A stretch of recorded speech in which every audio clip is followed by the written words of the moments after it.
All right, Micaela. Yeah, Welcome back. Hi. Episode 114. Hi. Man, some crazy shit's been going on in the world. Yeah. Last time, I feel like we kind of just got into the geopolitical, all that stuff. You're super educated on all that, very informed. Obviously, you've had the assassination of Charlie Kirk recently, which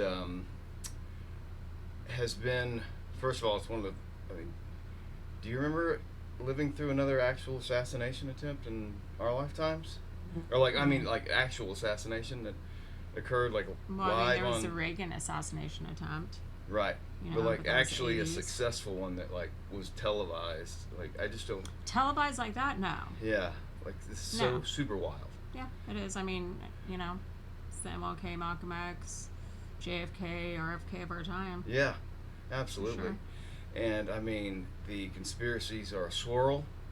We've had so many. I don't know if you've seen the guy in the brown shirt pushing the trigger on his neck. You've seen both the one in the front crowd, the guy to the side. This guy with a camera looks like a camera gun. There's so many. So I guess the first thing I'll ask: do you believe Tyler Robinson pulled the trigger?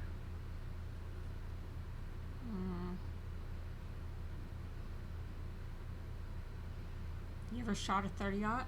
Oh yes. It's possible he did it. Yeah. Yeah. Yeah. I think what's more interesting is the idea of how the bullet hit, if there actually was body armor, the ricochet effect, whether it really was a 30-aught to begin with. Right. There's lots of questions. You go online and you see, 30-year veteran snipers say this and that. Oh, And yeah. you have it from both sides. Absolutely. I don't know. When I first saw the video up close, it did look like something hit here and then ricocheted into the Right. neck.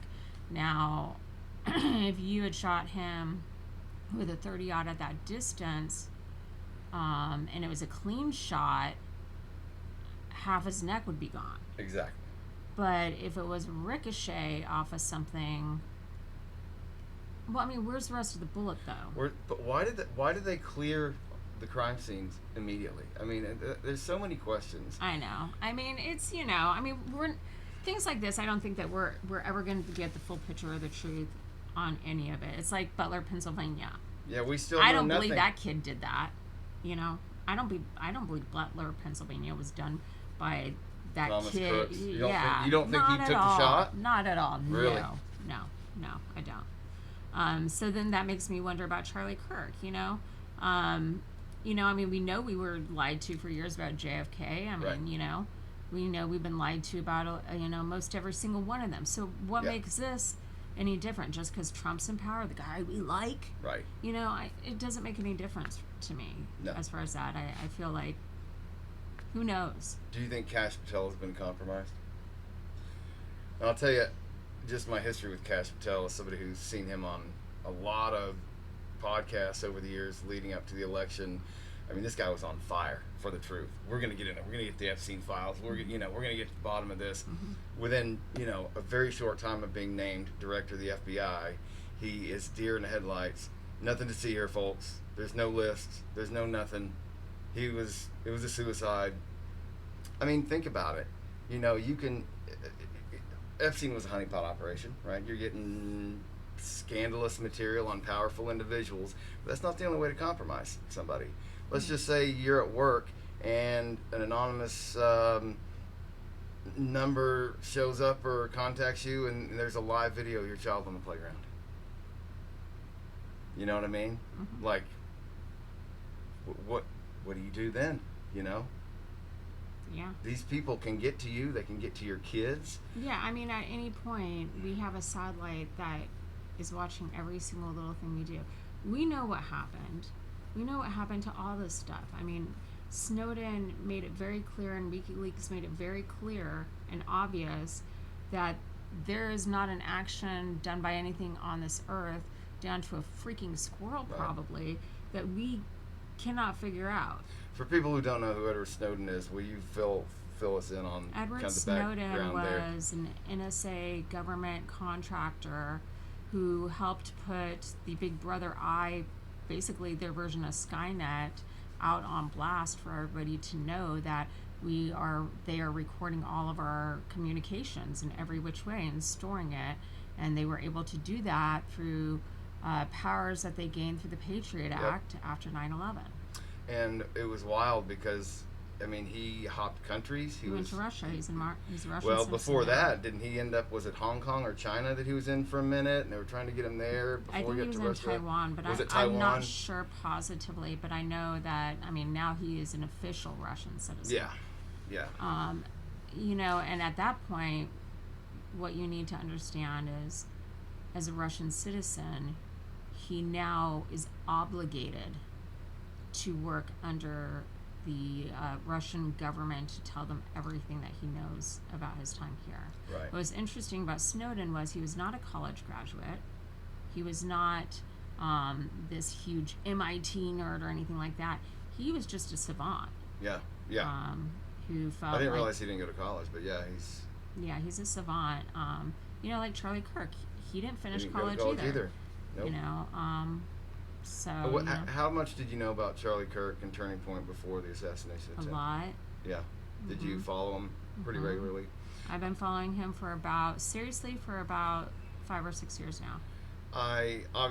He was on my radar. I didn't watch the podcast or anything. I mostly saw him through clips, and I of course knew how big Turning Point was.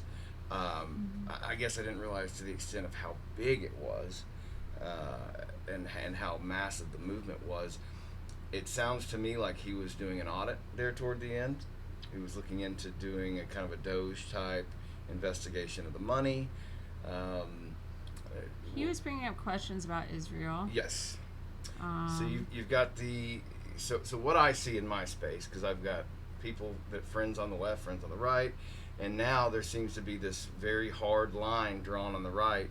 If you criticize Israel, you're anti-Semitic. Period. It can't be done. They're God's chosen people. They can't separate the Israeli people from the Israeli government. These are the same people who say the USA. I wouldn't say separate the Israeli people from the Israeli government. You need to separate Jews from the Israelis. Okay, explain to me the difference there. Well, so Israel's an interesting country. I've spent several. I've been there a couple of times. Have you? Yes. What's that experience like? So at 14, I was there. I went to Tel Aviv. Beautiful beaches, of course. You have a mix of people. You have the generic Israeli who is totally cool and da-da, and then you have a sect of Orthodox Jews that are completely different. Okay. You're talking more about the religious aspect of it versus the secular, right? Yeah, you run-of-the-mill citizenry, and then you have the Orthodox Jews. Right. And those are two different sets of people completely. Yes. When I was there, it was nonstop bombing. Nonstop. You could hear the missiles all day and night. Really? Yeah, my dad was cleaning up the Kuwaiti oil spills at the time. So it was nonstop. And this would have been what year-ish? So the Kuwaiti War was late 90s, late 90s? early 90s, Okay, yeah. something like that. So you could literally hear the bombs going on. Yeah, that not every scare the 30 shit out of 30 you? minutes. It was like clockwork. It was constant. Were you not constant barrage. terrified? Yeah, I was a little kid. Of course, I was terrified. Yeah. But it's just what they live with. They live with us on a daily basis over there. So, didn't bother them. Right. When we think of other countries, what we need to understand, too, is the United States is, in comparison to places like that, we're humongous. Right. So, like, if we have bombs going off in Los Angeles, here in Arkansas, we're not going to know, but everything there is so condensed. Yeah. So you hear things What's it like, hundreds the of miles state of away. New Jersey, something like that, the equivalency, like as far as square mileage? It's very small. Yeah, it's very tiny. small place. So, I mean, a population of 3 million people. Mm-hmm. Yeah. Yeah. I love the Middle East.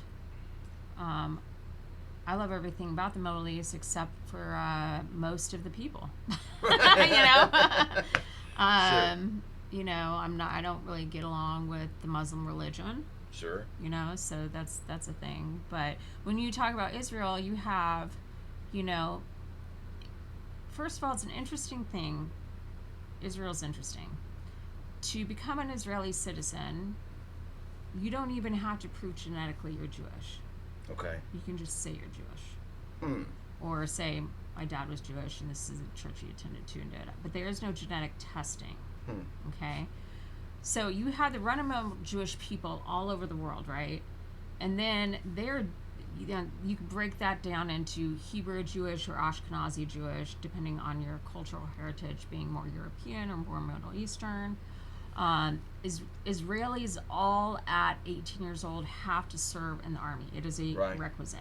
Right. So they're all very, very highly skilled and trained people. If you're Israeli, I wouldn't get in a fight with an Israeli. Yeah, no, the IDF's considered one of the greatest fighting forces in the world. So it's a mandatory thing for citizens. It is a very militant state. Yeah. But because they have to be. They have to be. And then you have your run-of-the-mill Jews all over the world but I think that the Israeli government and the hardcore Israelis, they have to be separated when you start talking about Jews, because it is definitely not the same mindset. The Jews in America, while they feel for, you know, Israel is their home, they're not having to fight on a daily basis for their world, you know. So, you know, and they've been in, I mean, since 1948. I mean, I had to write down some notes because it's you know, it's pretty interesting. They have, where is it? Here we go. Since 1948, when, you know, the UN and England and everybody came in, the Rothschilds basically came in and created, because that was all the Palestinian, that was all their territory at the time. You know, they came in and they created it. Since 1948, we have, and I remember this very clearly growing up, because the PLO was a big thing when I was growing up. Arafat was in power. Right. The PLO was running around doing stuff. And so I ran into having to do a lot of talking about them during high school and college, and even a little bit like 5th and 6th grade, even when I started getting into international relations. But they 1, 2, 3, 4, 5, 6, 7, 8, 9, 10, 11, 12, 13 times they have been offered statehood, the Palestinians. And I could go through and I could name all this, but I mean, we're talking 1937, 38, 39, 47, 78, 70, 79, 93, 2000, 2001, 2005, what's 2008, 2014. Well, it all comes back to what Arafat put in place in the beginning, and that was his the Palestinian Creed, the state of Palestine's official thing. And PLO was, like I said, offered statehood many times. Arafat turned it down. What is PLO? The Palestinian Liberation Organization. Okay, yeah. And they were really big during the 80s and 90s. Yasser Arafat was in charge of that. And their creed, I could pull it up. In fact, I did. I saved it. And I can read it for you. And perfect. Hamas and everybody has lived by that creed ever since. Really? Okay, so that's still in motion then. Oh, yeah. That creed. Yeah. Okay. In the 70s, the PLO under Arafat outright rejected Egypt's 2020 plan for a Palestinian state in the West Bank, calling it a sellout, and accepted Zionism and ignored the refugees' full return. They stuck to their charter, demanding all of historic Palestine, armed resistance first, no dice.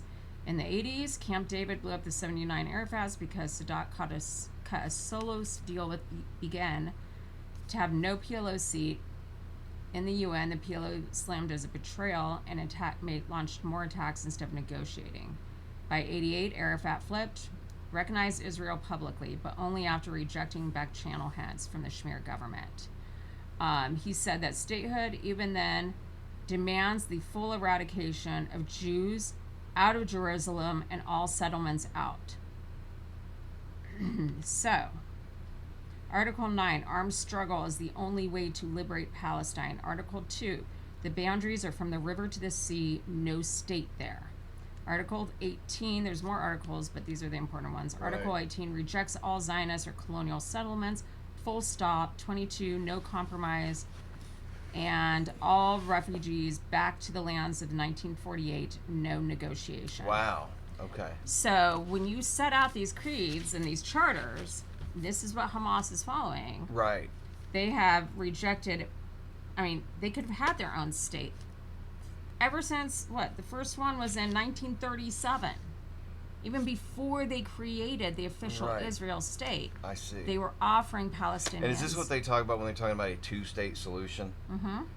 Okay. And Palestine has always rejected that. Okay. And I will say this. When you compare the numbers of how many people have killed how many people there, right? Palestinians versus Israelis. The numbers are disturbing. They are disturbing. But when I tell you these numbers, you have to keep in mind that the numbers are based on sources like Al Jazeera and the UN. Right. And if you dig deeper, these numbers are not including any minor skirmishes where there have been attacks on random villages throughout the area and the retaliation. Okay. So, like, if a little Jewish settlement gets genocided in one night and 300 people get killed by some random Bedouin terrorists in the area, they are not part of these official numbers. And Al Jazeera and the UN are doing that on purpose. Yeah. Okay. But if you were to go by their numbers, they say that since 1948, supposedly there has been,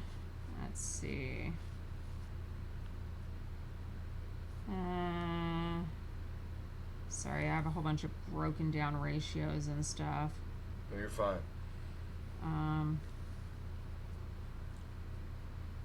Okay, this so goes back to January to this year, it's really, really, really, like, I'm not sure, because the numbers are not very clear, but over 40,000 people.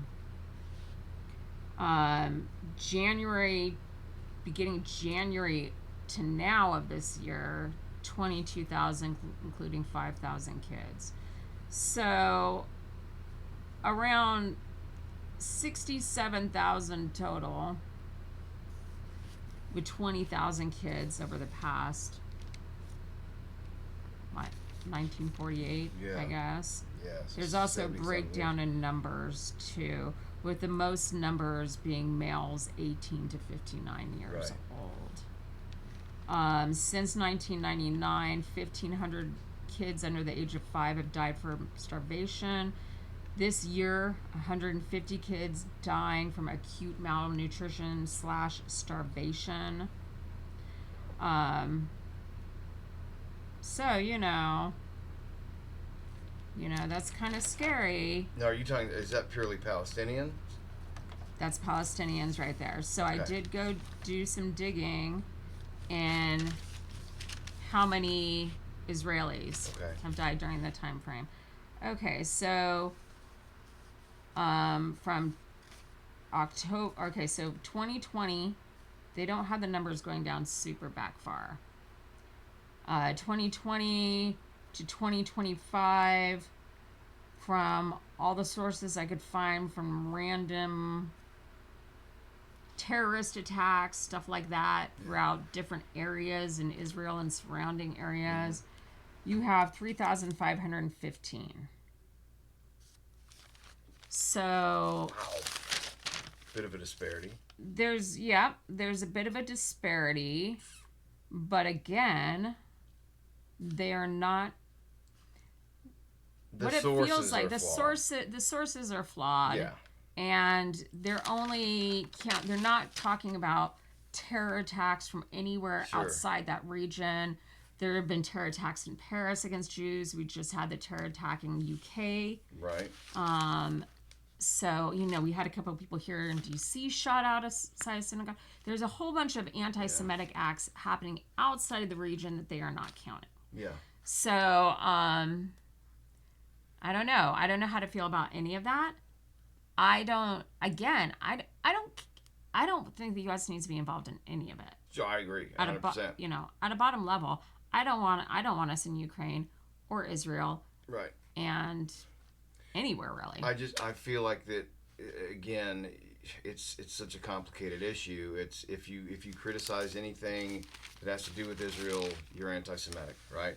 And you're kind of blacklisted. Take Candace Owens for instance. Candace Owens is under attack by everyone on the right, except for there's a small coalition. You got Megyn Kelly and Tucker Carlson who are also asking some questions. Charlie Kirk refused to denounce her. He said, "I'm not going to be morally blackmailed because we disagree on some things." So it's just really, and I don't understand. You've got this Judeo-Christian. I don't understand why. And I guess it goes back to the Old Testament and Christians believing that the Jewish people are God's chosen people, but they get really upset if there's any kind of criticism of Netanyahu or any of those things. And again, you have to separate out. These are the same people, by the way. They'll say the U.S. government is evil and the CIA is evil, but if you criticize Israel, that's a whole different story. But it gets so tricky because it's a theological thing. It's a lot deeper. It goes down to religion, and oh no, they make it about religion, but it really doesn't have anything to do with religion. Okay, that's just what they hide behind. Well, okay, yeah, you could certainly can make that argument. Yeah. Well, to be honest, I'm an ex-Roman Catholic. I was a good 3 times a week.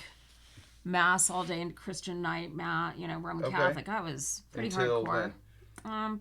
I would say until about 2018. Really? So fairly recently. Mm-hmm. What changed for you? Well, I guess it would have started with the Pope at the time. Who was that? At that time, Francis came in. Okay. So that was very upsetting for me. And then... And why is that? As somebody who doesn't really follow that. Super liberal. He just started okay, so if you have this book, this Holy Bible, right? Which is, a fantastic book. I like a lot. But you have this Holy Bible. It is the Word of God. It is the bottom line, right? Then extending or not actively speaking out or being passive about things like abortion or other things in that the Bible clearly states, yes, then that makes but yet you say this is your holy book, and you say this is what you live by, and yet you're being hypocritical. That makes me worry about the whole shebang. Yeah, absolutely. Right? But also at the same time, I started getting really into, I've always been a history buff, but I started getting into more ancient civilization history. Yeah. And that's when things started really breaking down. Okay. Talk to me about what you learned there. Well, about Sumerian culture and the Gnostic religion, and I started really doing a journey on Jesus. And while I believe in a higher power, I've never... the Bible for me, the Old Testament versus the New Testament has always been an issue for me. Yeah. Almost like it's not the same God. I agree 100%. Right. You have a very vengeful kind of worship, wrathful God in the Old Testament. Yeah. To this loving, all kind. Yeah. And some of the things that Jesus said, some of his quotes when somebody was talking about, some Jews, he said, "Those people are not my Father's children." There are different little things in the New Testament that made me stop and go, what's going on here? And so, then also, and then there was another side of it. My father, he's a geologist for the government. And listening to him talk about the different phases the earth has gone through geologically. Sure. And stuff. And while I believe a lot of the stuff in the Bible actually happened, Sure. my gut reaction to Jews and the Bible and Christians and Christianity and Jesus is that Jesus was probably an ascended being, much like Buddha or other ascended beings throughout history, who was there for us to help us and lead us into, a righteous way of living in a good way, moral and ethically, right from wrong and all that. But I feel like at the time, the Jewish priesthood class, I believe that they killed him and then co-opted him and used him along with the emperor at the time to create a more unifying religion, to unify his different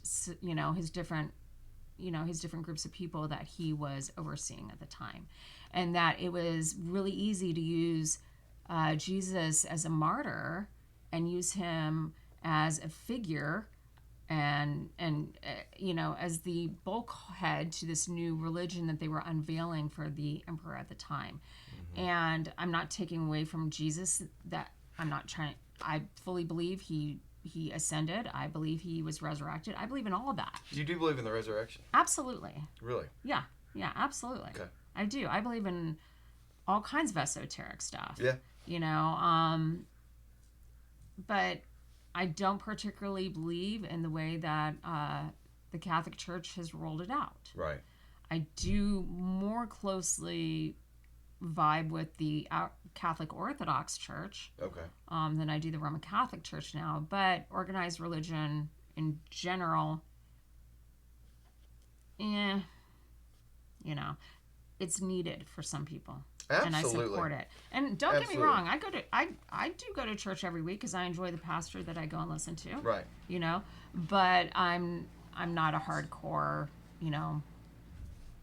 Bible thumper, and I don't fall into, it's more of a historical situation for me.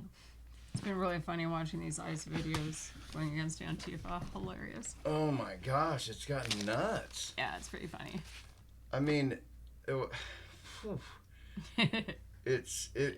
is funny, but it's also, a lot of these people, I don't know, man. It's like the level of intensity that they go after these people with is scary. You mean Antifa against other people? Yeah. I mean, we're just, the climate is, I've never seen it this hot. I mean, in my lifetime. It's, used to, it was almost taboo to even talk religion or politics at the dinner table, right? And now we've got social media to where we are getting news instantly. I mean, I saw Charlie Kirk get murdered within 2 minutes of it happening. I watched it live. Were you watching it live? Mm-hmm. Golly, I can't imagine. Yeah. It's insane. And then everybody has to emotionally react immediately. Nobody can sit on anything because you got to be the first, including news outlets. Yeah. What's the path out of this? So yeah, I've been thinking about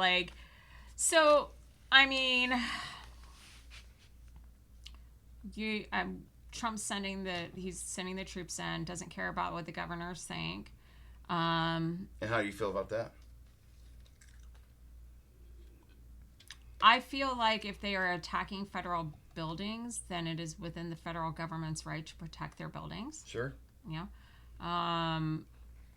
I feel that the governors in these states, Oregon, California, New York, Illinois, are baiting Trump. They say they don't want Trump in there, but they do. And I think they would, not because they really care about the crime. It's not that. No. I think it gives them an excuse to rile up their own citizenry to try to do a succession move. Really? Yes, I think that's what they've wanted to do this whole past 4 years, is to create a civil war. At the core of this, what we need to I fear that as understand is well. this is a Marxist revolution. All these governors, they're in lockstep with each other. Yeah. And it's Agenda 2030, which is not a figment of anybody's imagination. It's something that that the WEF wrote years ago. Yeah. That in order Explain Agenda 2030 for. Agenda 2030 is the exerted effort by world leaders to bring in a new like a technocracy type of situation that is based on what they would like to call democratic socialism, but we know what democratic socialism turns into every time, and that is full-blown socialism / communism, Right. with the use of digital IDs, a one world government, a one world military, New world order. yes, that kind of thing.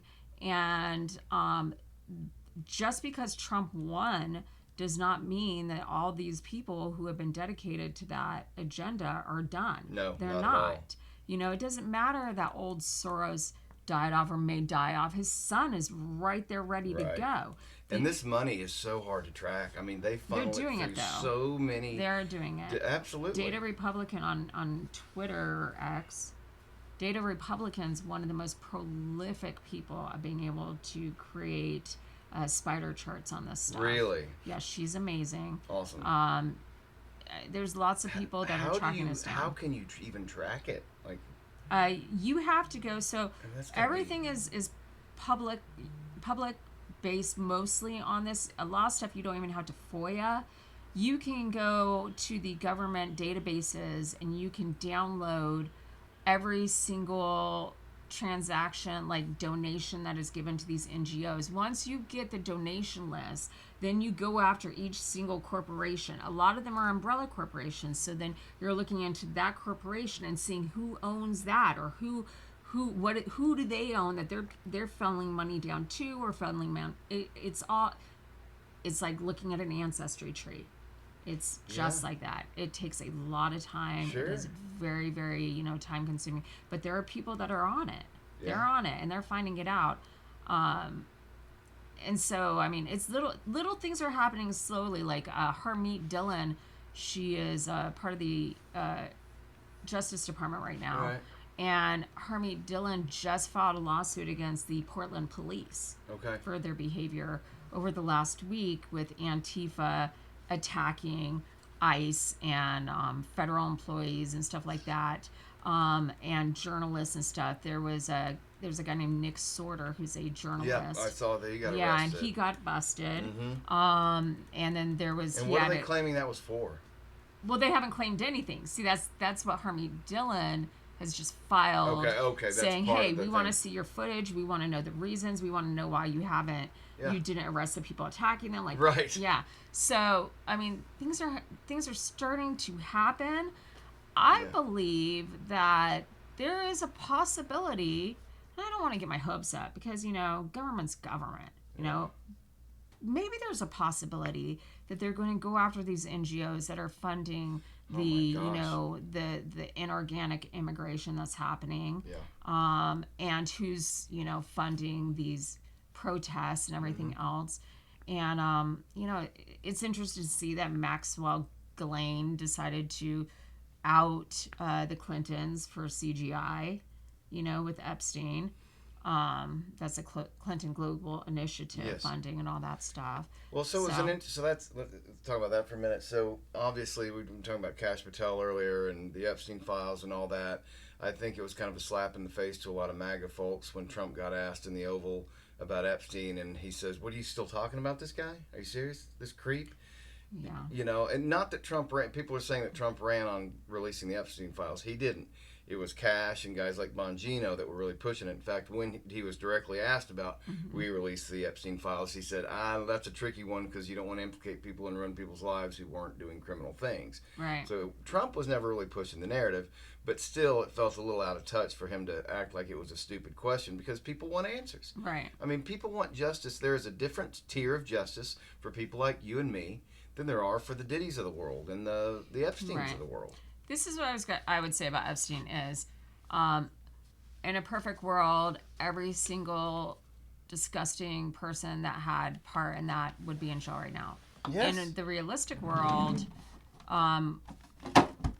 Epstein was not the linchpin in this situation. No. And that's what people don't understand is you No. have Epstein, but to be honest, Ghislaine she's way worse than Epstein ever was. Her father, Robert being Maxwell. who he was, this goes back to some serious, deep Yeah. stuff. Let's talk about that for a minute. Well, I mean, then you get into the conspiracy that Israel is not our friend. Well, he was known tied to the Mossad. Yeah. I mean, he had a Yep. ton of Israeli officials and government officials at his funeral. Mm-hmm. I mean, he was very linked in with that whole scene. Of course, Epstein had the prime minister, the secretary of defense at his home multiple times of Israel. I mean, he had very close ties. I mean, the theory is he was a joint CIA Mossad asset. Mm-hmm. I mean, do you believe that? Yeah, but how do you... Sure, why not? You know what I mean? Yeah.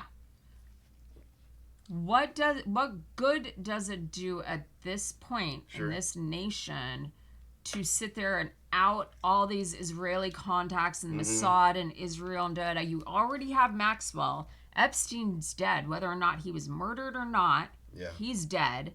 Then you have all these victims of young girls, half of which do not want their names released. Right. We're not going to see videotape of them getting raped. No, certainly not. Nobody wants that. The ones that have been outspoken, Virginia Jeffries ended up getting murdered, but with her own family backing it, which is weird to me. What do you mean by that, backing it?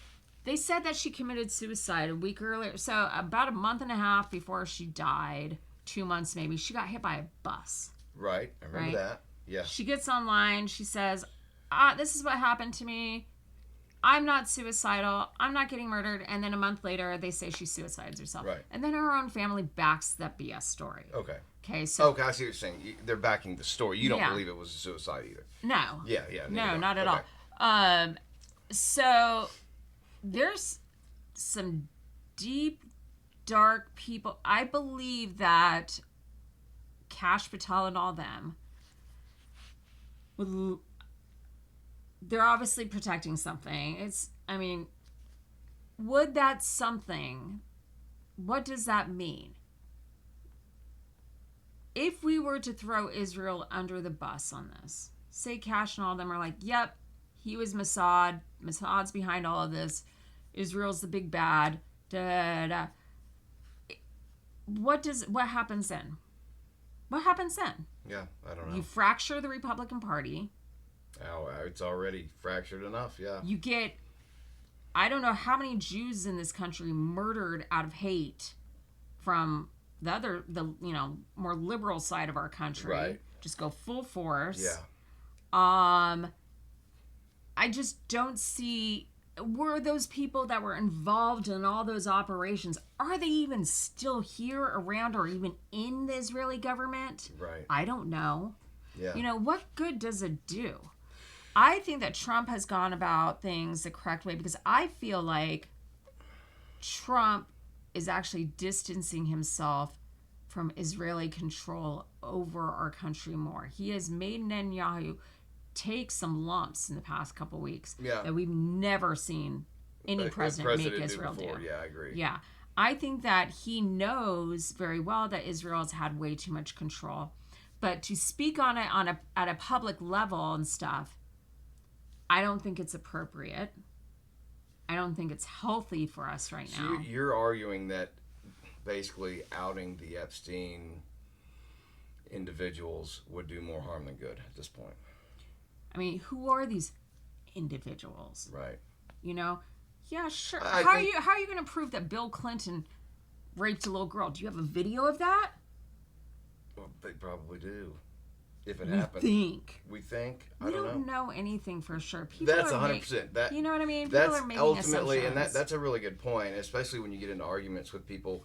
None of us know shit. Yeah. We know what we're told. Yeah. And the more people you listen to, you can kind of find common threads. But in reality, You know, I don't claim to know anything because I don't. I can form opinions based on what I know, but when it comes down to it, none of us really know shit. Right. So unless they're going to release actual videos of these people doing this stuff to these little girls, all we have is assumptions. That's not something that you can jail the Clintons on. You can't go pick up Bill right now and be like, oh, I'm going to arrest you for raping little girls with Epstein, but I don't really have a video or proof. Well, if they did have a video, it could be admissible in a private court setting or something. I mean, it may or may not be. It also depends on the victim and the courts if they have sealed things. Yeah, because absolutely. if the courts have sealed all this stuff, and it can take years to get the court to unseal it. That's not Trump's fault, and that's not Kash Patel's fault. No. I'm not saying it is.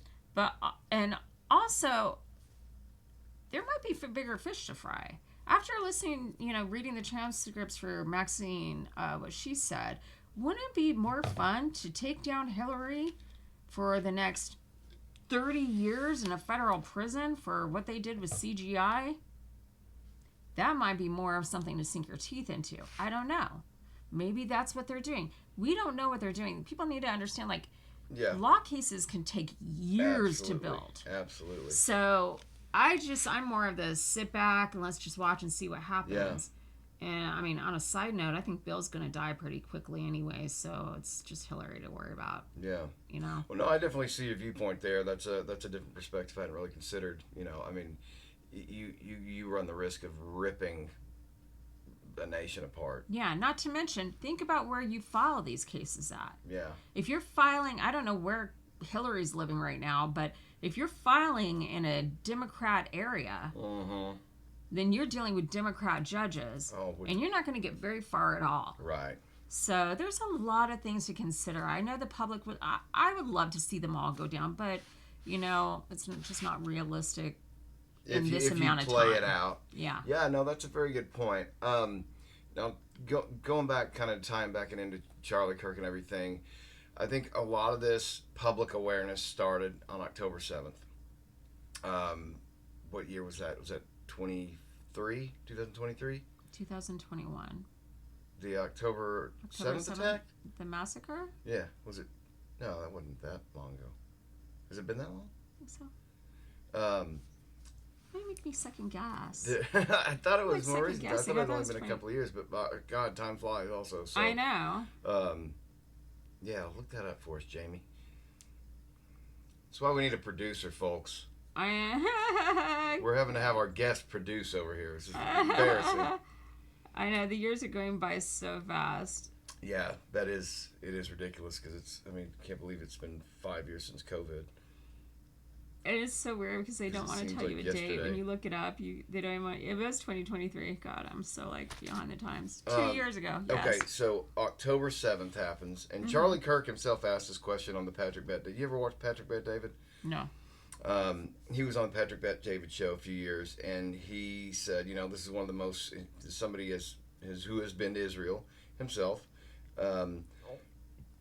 He asked the question, it's one of the most secure borders in the world, and they get through.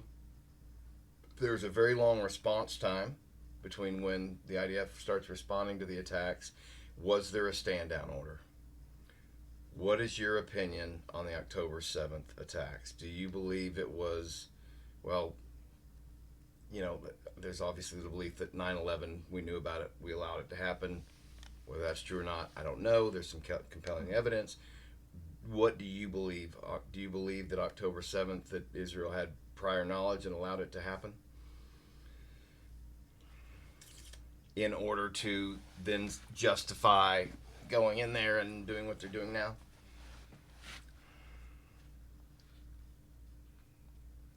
Yes, but not for the reasons you may think. Okay.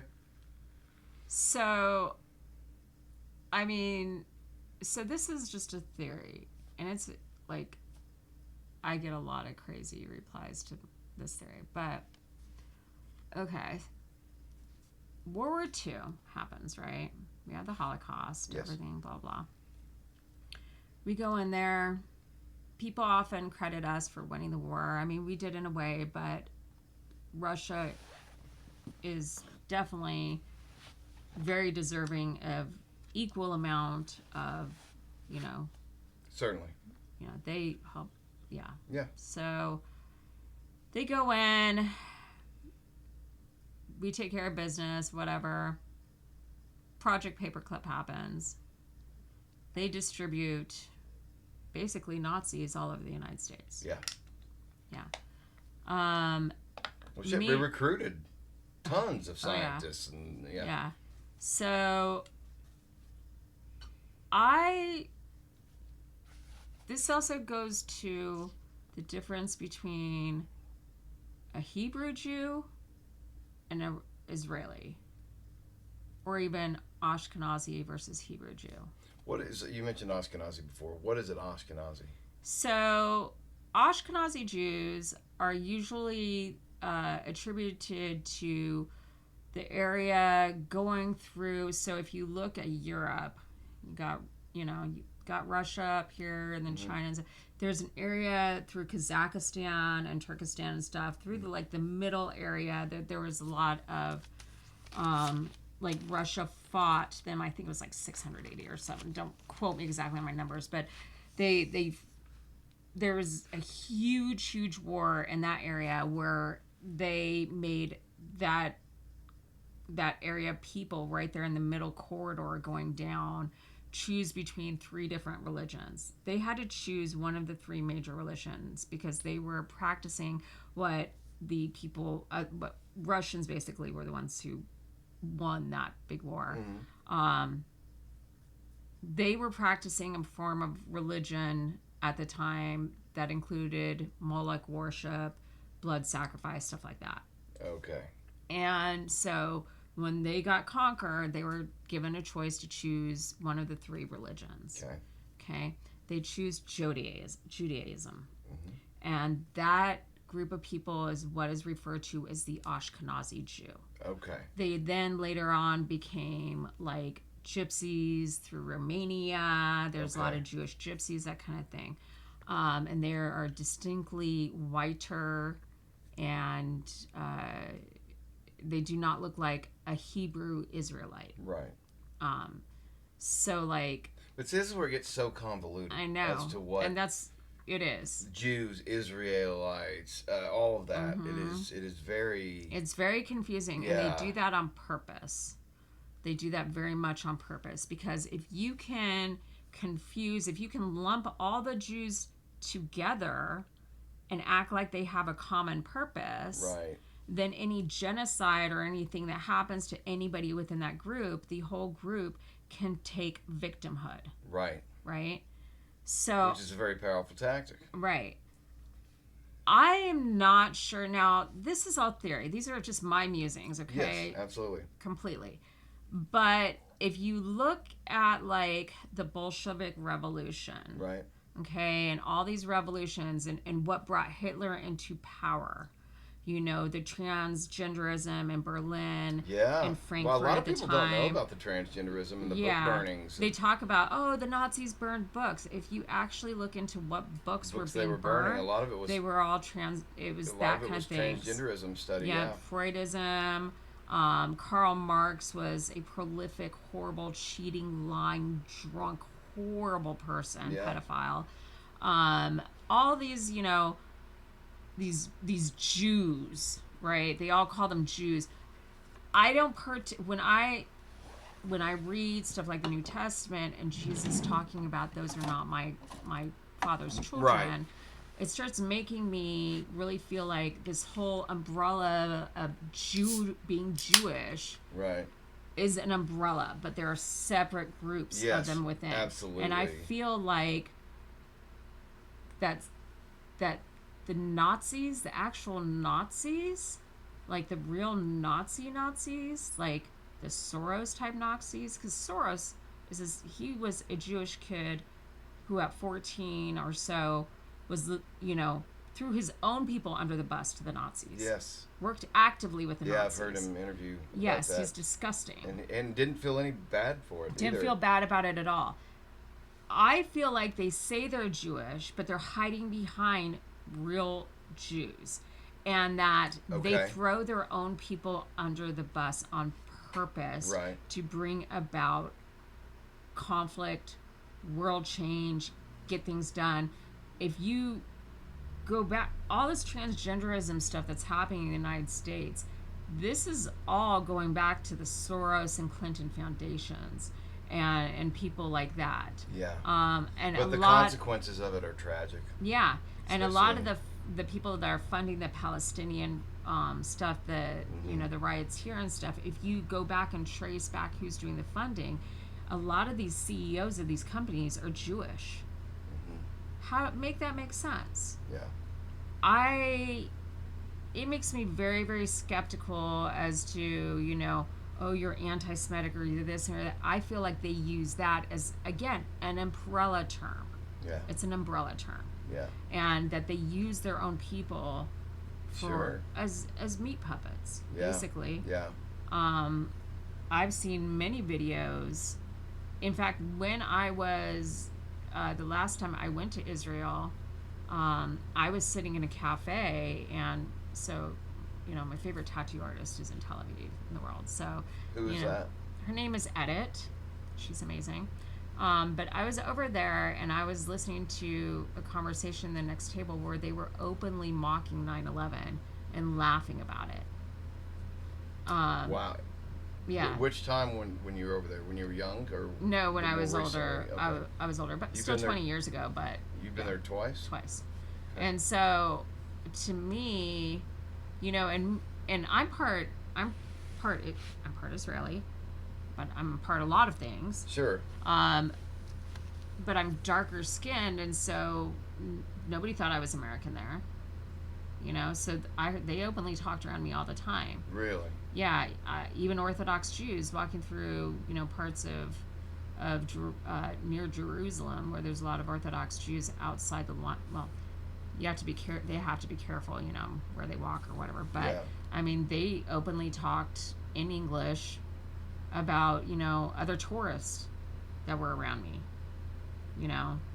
I think there's a distinctive difference between Jews and other Jews and other Jews. Like, I don't think it's all the same thing. Yeah. And I don't think the mass majority of American Jews realize this. But there are parts in New York City, if you go into the Orthodox area, they openly spit on you if you're Christian. Yeah. So, I Well, think and this that's is all a you game. mentioned that the Christian murders in Nigeria and the stuff that's Yeah, going so on I there. have some numbers on that. You have some numbers on that? I'd love to hear that. Yeah, Because yeah. nobody is talking about that. Yeah, I looked into that too. If I can find my notes on it, I had taken notes on this Sierra bill too. So Open Doors here we go, Christian genocide.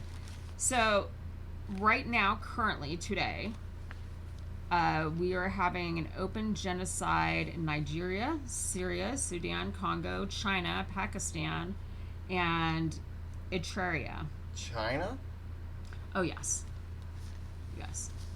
Yeah. So, I mean, they haven't been talking about it lately, but there's that sect in China of, what are they called? The Uyghurs? The Uyghurs, yes. Yeah. Yeah, so that's still happening, and that's open sterilization as well. But they have been going through, and they've been burning Are the down all Uyghurs the Christian? Is that? Yes. Okay. openly just burning down churches all over China Okay. constantly. Okay. Nigeria has been really bad. 9,000 since 2022. 7,000 alone of that 9,000 has been this year. In Syria, What the uh, fuck? around 300,000 in the past 20 years. I don't have any numbers for Sudan. Congo, I don't have mass amount of numbers. The most recent one in 2024, 70 people were murdered, and So they're just ethnically cleansing Christians and churches? In Pakistan, they have open mob lynchings happening right now. And in Eritrea, the new fad is to put thousands of them in shipping containers and ship them to nowhere. What does that mean? I'm not sure exactly what that means. They're packing them in containers? Yeah, they're not. It didn't say within the sources where these containers are going to, but it did say that people are dead in them. They pack them up in shipping containers and send them out. It's really hard to find a good information on Christian genocide online. The media does not want to talk about it. I remember in the Congo, not including this church one I just saw, there was a couple months back, they had lined them up in a line of 30 to 40 of them and went down the line macheting their heads off. That was a great video to watch. So why doesn't the media cover this? Well, I mean, for one, it doesn't fit their narrative.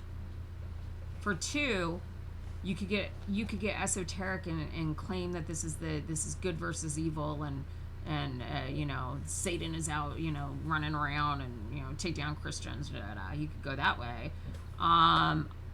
The third way is it doesn't fit the NWO agenda, because when you have a socialism to a communist style government, you have to take away everything and replace it with state dependency. Right. The state needs to be the religion. Yes. Just like if you look at transgenderism or the left and the ideologies that they worship, Right. essentially all feeds into what the New World Order wants, right? Yeah, you need to worship the state, but then, not a greater power. Right. Because the state has the ultimate power over you and your soul and Right. everything. Yeah, well, not bands God. like Rage Against the Machine, right, back in the day, it's like, fuck the government, Yeah, and but now they want to go take a vaccine, so we can't listen to them. But now anymore. they're it's completely like they're complete statists. It's like, and they don't see the, I don't know, it's so wild. And then you've got such hatred, and it's on both sides. I mean, I was talking to somebody the other day about, they were talking about Rosie O'Donnell, and they were saying, Rosie O'Donnell hates Trump so much, and she's just so full of hate, and she doesn't even see it. I'm like, do you not see how angry you're getting right now? Yeah. It's like it becomes such a source of, I don't know, it's such a negativity that we let seep into our souls. Well, it's a type of high, and where society is especially with these younger generations, it's what is gratifying to me right now. What can I get off on right now? Right. And getting angry and having strong feelings, that right there is a form of adrenaline rush in itself. And people get addicted to it. It's like getting on X and being mean to 20 people in a row by saying really horrible comments, and man, that felt good to do. Like, it's just, but I don't personally understand it. Right. Myself, like the negative, like, I don't know, and maybe that's because I have kids. Like, I pour my energy into my children, and that's what I can control. Like, I can't control the outside world. I can form my opinions, I can be saddened by things, but ultimately I have no control about what goes on.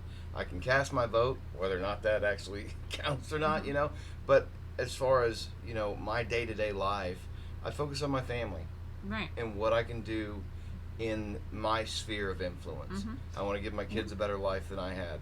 I want to focus on them and be there for them and to be a good role model, the best I can be. I'm not a perfect person, and I want my kids to be better than I am. I was a piece of shit growing up. I look at who I was at 30 years old, and I'm embarrassed by it. I'm constantly evolving, right, and I hope to continue to evolve. Right. But I don't know. I feel like this negativity, regardless, and that the hatred for the other side, that you are the enemy. I have so many people that just won't speak to me because I support Trump, and it's like, how? And this is from the tolerant left, and again, I'm kind of tired of the both sides argument. It does have it on both sides, but in my personal experience, I see it happening 10-1 on the left to the right. If I'm in public and I'm wearing a Trump hat, I get nasty comments. Whereas if they were wearing a trans clothes, I wouldn't say a word to them. Right. I don't care what you do in your bedroom. Right. I don't have anything against the trans community. The only thing I have a problem with is violence, and indoctrinating kids. Mm-hmm. That's it. Mm-hmm. Well, you know, I mean, like, this is just, it's an age-old story. I mean, this happened in Russia, happened in China, happened in Germany, happened all these places. This is what they do, and they always go after the kids to do it, to start it. Well, that's off, where you know? gotta, yeah. But I mean, they rile you up. This is just another cycle of that, and we'll get past it. How we get past it is going to be the question. Yeah. Do you think civil war is... It's about the dumbest move one of those governors can make. Do you think it's possible that it could happen in this country? They can try. They are trying, I think. I mean, they could, like, actually, like, try. The problem is that their states are depleted of resources. Right. Their people are next to sub-level retardation level. Oh, absolutely. That's apparent. If they do not have, unless you know, here's the problem that I noticed the last time I was, you know, in California. Now. And when was this? Let me see. The beginning of the year. This year? Yes. Yeah, I wanted to go tell my mom in person that I had cancer, so I flew out there. And I'm a Southern California person, and I grew up there in the 90s, in the middle of the high time of gang banging, where I lost 1 to 2 people that I knew per week. Are you kidding me? No. I've been shot 3 times out there. What the fuck? It's the 1990s, and I loved being in the ghetto. I loved it. The lower class of a person you were, the more I wanted to hang out with you. Definitely, I was. Well, that's interesting because I also tend to be drawn more to that subcategory of people because they have real lives, Mm-hmm. they have real problems.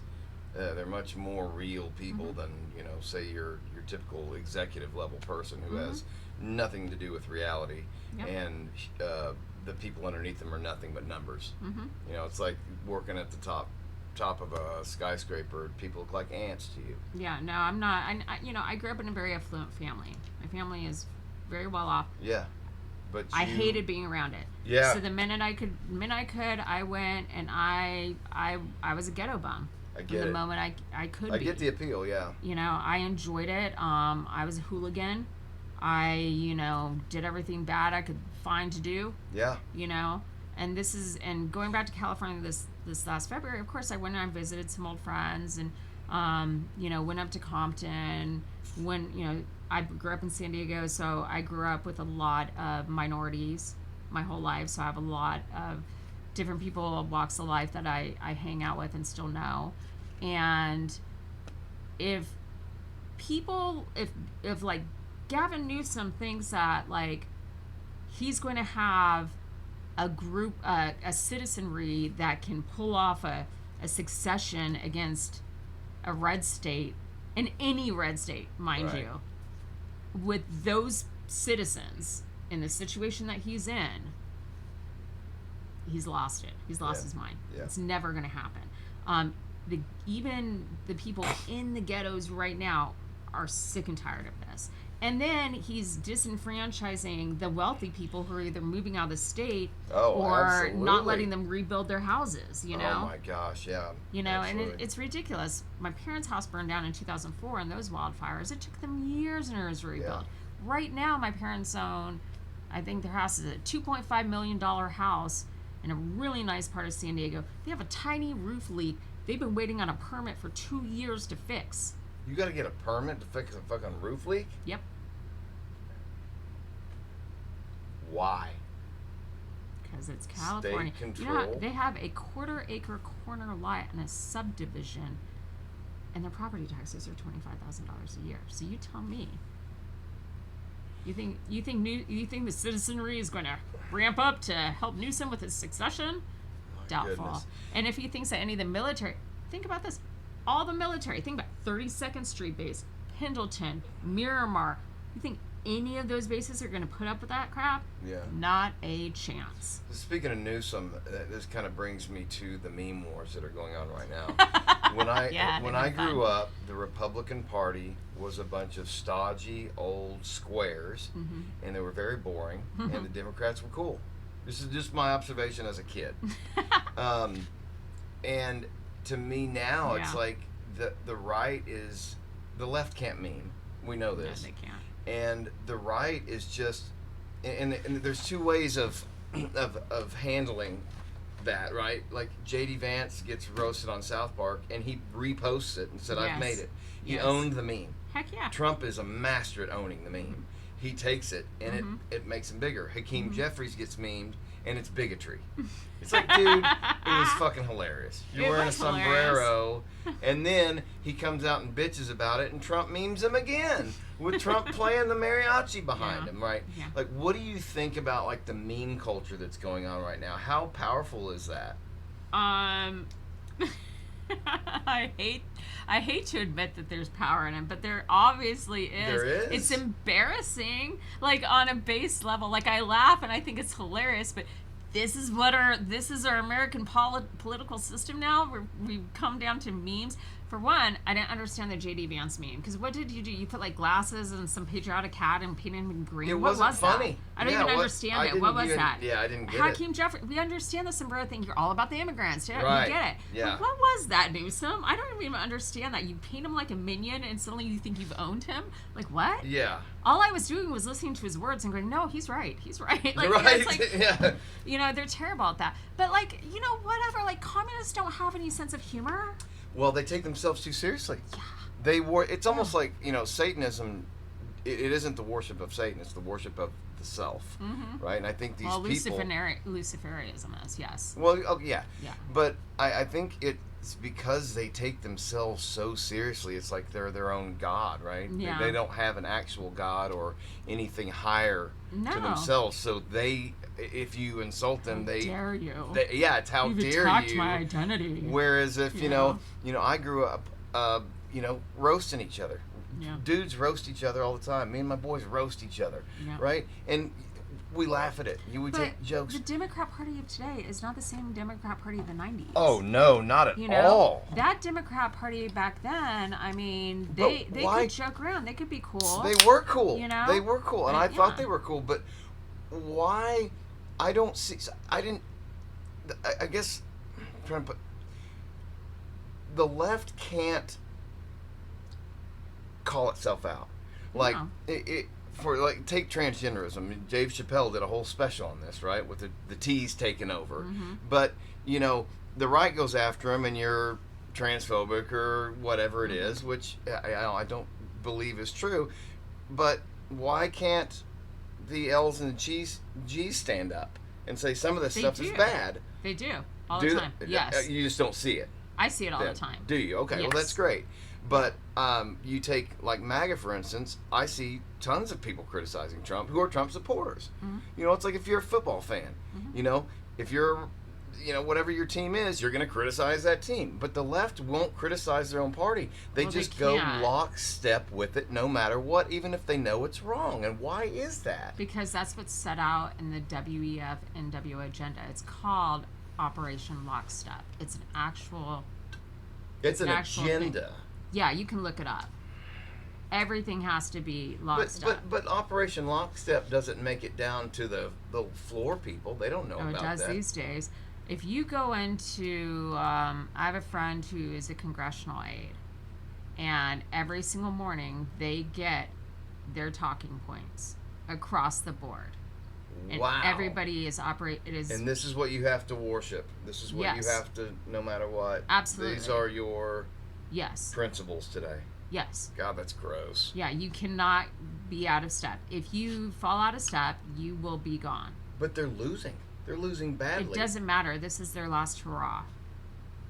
They want what they want, and so they will go for full force to try to achieve that, no matter what. Right. If you give them a little, they're going to take a mile. When we got rid of Hitler, we thought we got rid of Hitler, which we didn't really. But, What do you mean by that? well, I mean, both physically and, like, ideologically. Physically, he escaped down to, what, Chile? They didn't kill him. I I think somewhere in Portugal South or America, Chile or they something. say, allegedly. Their government, the Chilean government, or I think it was Chile, the government actually released the paperwork showing that he was down there recently, by the way. Really? Yeah, look I haven't into it. seen that. Yeah. I know there's a lot of compelling evidence. Or Argentina. Was it Argentina? I think it's Argentina. Yeah, Javi, that sounds better. Yeah. Well, there's a whole Nazi community there still living. The president there, what's his name? Milei. Yeah, Javier. He released all the classified documentation showing that Hitler was down there. Shit. Yeah. I need to make a note of that to look into. Mm-hmm. Yeah. He Go on. He I'm gonna publicized that. So we didn't physically even get Hitler or Mengele. And then ideologically, we brought in those Nazis into America in all facets. They continued what they were doing. They made subsects that created kingpins in different areas in the United States in the late 80s, mid 80s to mid 90s, that were the head of these skinhead cliques all through Southern California. Really? That movie, American History X, is not full of crap all the way. Like, that older dude in it, that was very much a thing. Yeah. And I've met one of those old German dudes when I was growing up because I've been to a ton of parties there. I've never seen a skinhead in Southern California ever beat up a minority. I saw them get drunk and beat each other up and go buy drugs from other minorities. Right. But I never actually saw them really do anything. But those old networks, those old communication networks, I have a friend who was a skinhead way back then. He, of course, has changed his life now and is an old man over, like, in Ohio or something. But about 4 years ago, he called me and he told me, I got an email about 3 months ago on my old skinhead network email, and it's Antifa. Really? Yeah. Isn't and that ironic? Antifa put Hitler into power back in the day in Germany. He was their youth brigade back then. Right. He was they were one of the groups that put Hitler into power.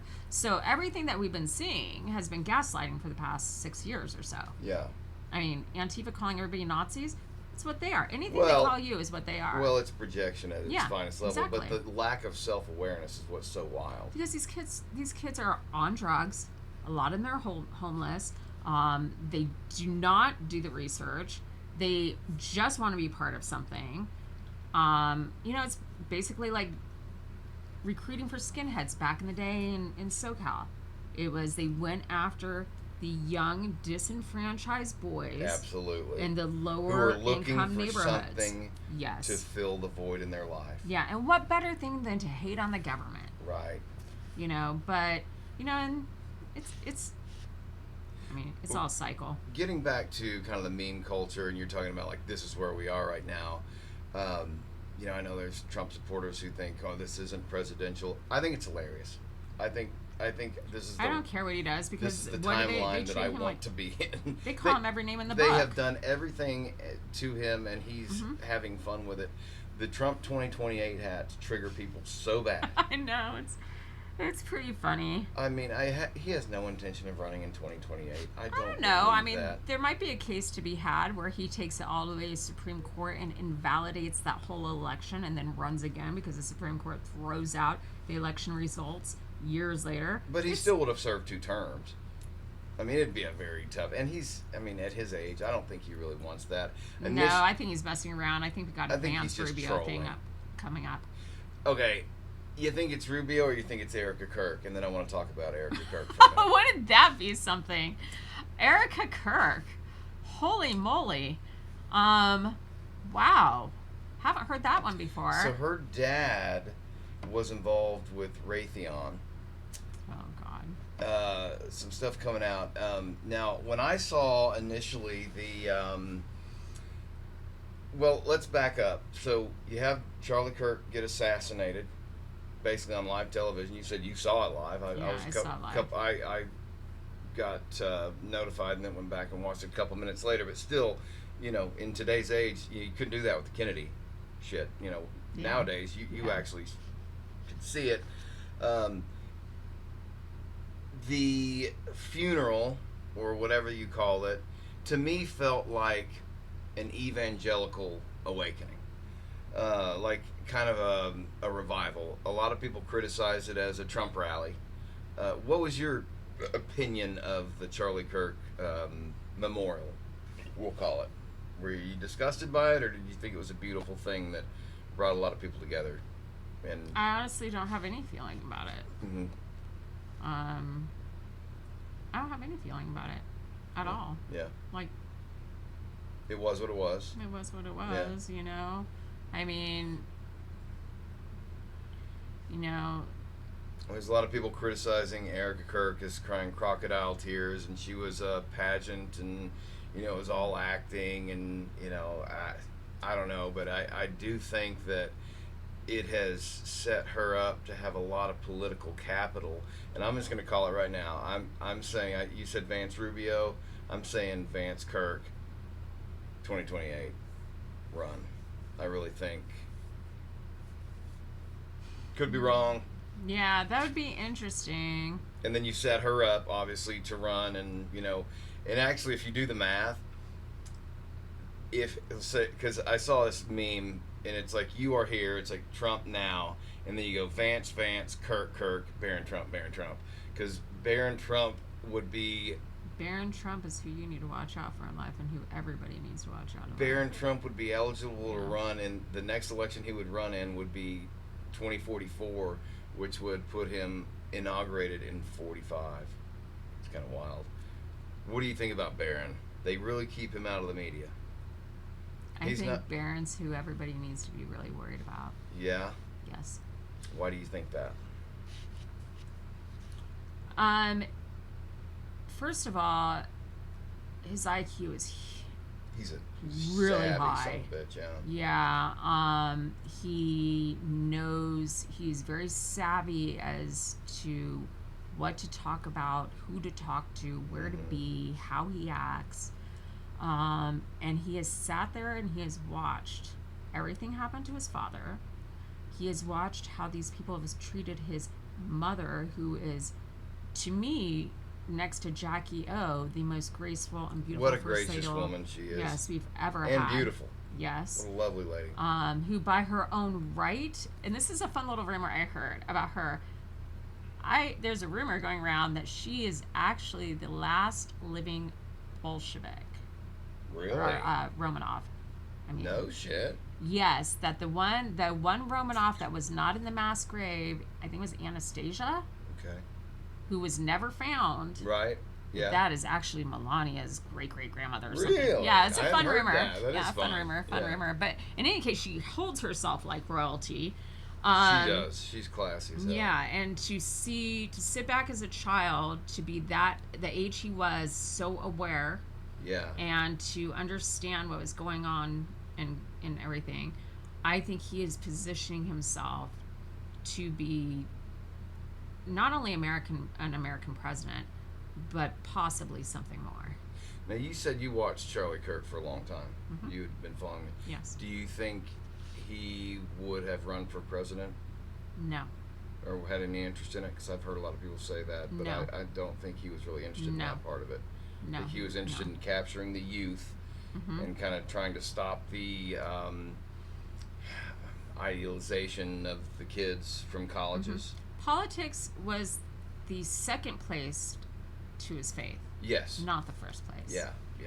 He might be involved in administration. He said that in his own words. They said, what do you want to be remembered for? And he said, my strength and my faith. Yes. Yeah. I mean, I wouldn't say that he wouldn't be part of an administration, but sure. Don't think he had any interest in being president. Yeah, I don't either. Yeah. And Erica Kirk, while it's an interesting idea, she doesn't have any political experience of that measure. No. Not that I think that you should absolutely have political experience to be president. Obviously, Trump didn't. But Trump had, a world of business acumen. Yes. And being a leader and executive and he's been talking about running for president ever since he was in his 20s. Do you remember when Oprah wanted him to run for president? Yeah. Pretty fun. It's fun how all the people who loved him turned against him immediately. Why do you think that was? Money. It's all money. It always comes down to money. Money and influence and power. Trump was beloved. by the same people who completely turned against him. Yeah. So you think they were just paid off to hate him? I don't know if paid Because, off, like, but told if you want to stay in the position that you are in life. Here are your talking points, lockstep. Yep. I mean, you look at guys like Jimmy Kimmel. I mean, I grew up watching The Man Show. Yeah, Girls look, Kimmel on went that way, trampolines. Corolla went that way, right? Yeah, right? I mean, but he was funny. I mean, he was in blackface. I remember the Karl Malone sketch, right? Yeah. I mean, and he Blackmail. has become such a His cuck power money position. bitch. Yep. Colbert used to be funny. You know, all these guys, and once they get on the, again, like it does feel like Operation Lockstep. It is. You get that money, but then you also feel like they believe it. Like, if it's just the money, then they would just be Some faking of them it. do. Some of them do. I think people like Jane Dumbass Fonda does. You know? I think some of them really do. I think some of but I also believe in true evil. I believe there are people that are true evil in the esoteric, craziest way possible. Yeah, as do I. I enjoy Stephen King books and movies. I believe Stephen King is probably a demon. Like, you know, there are just some people that are just not right. Well, you know what's really sad is that, you know, I've got friends who are like, oh, I don't like this actor's politics, so I won't watch their movies. I'm like, well, then you're basically eliminating every piece of entertainment. You know, I'm able to separate that kind of stuff. Pearl Jam went nonstop during their concerts attacking George Bush during the concert. I think it was unprofessional. You know, if you want to do that on, you know, in private or whatever, or even have a podcast or whatever, but I don't think to paying customers you should do that kind of shit. You know, it's just, it's distasteful. Well, I mean, they choose their audience, right? But well, here's a great example. I listen to some ASMR sometimes when I'm trying to go to sleep. Just soothe, like personal attention kind of stuff. It's just soothing. It's not a sensual thing. It's just it calms me down if I'm stressed. And I was listening to this one particular YouTuber one night. I was really anxious about something, and she says, "Okay, well, if you're part of the LGBT community, I want you to follow this light. If you're an ally of the LGBT community, follow this light. If you're neither, here's the door, get out." And I was like, why would you do that? Like, I just don't understand the, like, trying to eliminate half your audience. You know what I mean? Like, just don't bring it up at all if you're in a position to where you're a business or something like that. I just don't get that. Because they're brainwashed. It's just their ideology. But it's like Disney. It's like they wrecked Star Wars intentionally. Oh, yeah. They were like, fuck you, male fans who have money and buy action figures. We don't want your money. So we're going to intentionally tank the franchise to be inclusive? Well, they're only doing that, but it goes back to the lockstep. They have to do all of this to try to make you fall into line. The problem is, like, and it has worked in a lot of countries. It has worked in the UK. It worked in Paris. It worked for a while in Sweden. It depends on the citizenry. Oh, it's sad. But it depends on the citizenry. They believe that the American electorate at large would fall in line if they got the media to mockingbird everything. Right. The problem is, and they believe that they could control the internet on top of it. The problem is that they couldn't. This is America. We are huge. We are numerous. There are too many of us, and we have so many different states. If we were all like one state like California, maybe they could have pulled it off, you know what I mean? But we have too many Republican governors, too many Republican states, too many free-thinking states for them to do that takeover on us. Right. Well, Charlie Kirk said something, I was watching this recently, it's an old clip, but he was talking about, you know, conservatives by nature are defensive. They're always playing defense because they're protecting their way of life, their values. And if you go on offense, that's when they go after you. Yeah, you got a problem. You're when Steve they go Bannon, after you're Donald Trump, Charlie Kirk himself, you know. It's just, and it's very true. Like, how dare you go on offense if you're a conservative? But what they haven't thought about in the past couple years is simple laws of physics. The pendulum swings first it swings back harder the second Yeah. time. Well, yeah, So- take Trump in 2016. A lot of people didn't even vote in that election. And then by the time... I didn't. I didn't either. First time I voted was this past election my whole life. Really? Absolutely. I'm an anarchist by nature. Yeah. Okay. But Trump did win that election, and I think largely due to the hatred of Hillary. People thinking Yeah. she was a disgusting Yeah. human being, which she Yeah. was. In 2020, and I fully believe the election was rigged. Absolutely. However, I do think and I remember thinking this when it happened. I said, this might end up being a blessing in disguise to show how nasty and how crazy the left has become. Right. And I think that has played out because, I mean, he did win in a landslide. Oh, yeah. Now, he is more popular than ever and gaining popularity, especially with young kids. I mean, the meme culture, that relates to kids. I mean, I know 13-year-olds who are sharing Trump memes. Did you see what Trump posted? Yeah. I mean, he's or cool. his AI videos. Oh my Did God. you see the last Death Reaper one? I was like, The oh my Death God. Reaper was hilarious. The cowbell one? Yes. Yes. I mean, and my mom sent me that, and she's in her 60s and she's following these things. I mean, the Republican Party has become cool. Yeah, well, I mean, he tapped into, and Trump has always been cool, though. Oh, absolutely. You know what I mean? Like, everybody has always loved Trump, no matter what the left says now. They loved him. He's always been the cool guy. Right. So he was able to tap into, that whole genre of I'm a celebrity, love me, Right. and that has worked for him, and that's Yeah. been great. The left is not cool. Not The anymore. left is Well, they were when Bill Clinton was getting up and playing a saxophone on our city hall. Yes, I guess that some people thought so. Getting blowjobs in I've the always White hated House. the Clintons. In fact, the Clintons are, I mean, I remember being 14 years old. He got voted in. I cried. I was in my classroom crying. Were you that involved in politics at that age? Yeah, I started getting involved in politics. I remember my first. But you didn't vote. No, Well, I know I'm you an could have voted anarchist. at 14, but I'm an even after anarchist. that, I don't yeah. believe in any government at all. yeah. But if you look at this, the reason I voted for Trump is because if you look at the scale of politics, right? Like, you got your moderates in the middle, right? And then you have your Democrats, and then you've got your Republican, moderate Democrat, moderate Republican, kind of around here, and then you get further out and Right. crazier out, right? Well, at the very far left of liberalism is communism and fascism, right? Right. Republicans believe in the least amount of government as possible. Right. So as an anarchist, what am I going to gravitate towards? I'm not gravitating towards these guys. Statist. You're all gravitating, those yeah. people in Antifa costumes around, anarchy, all this kind of Yeah. stuff.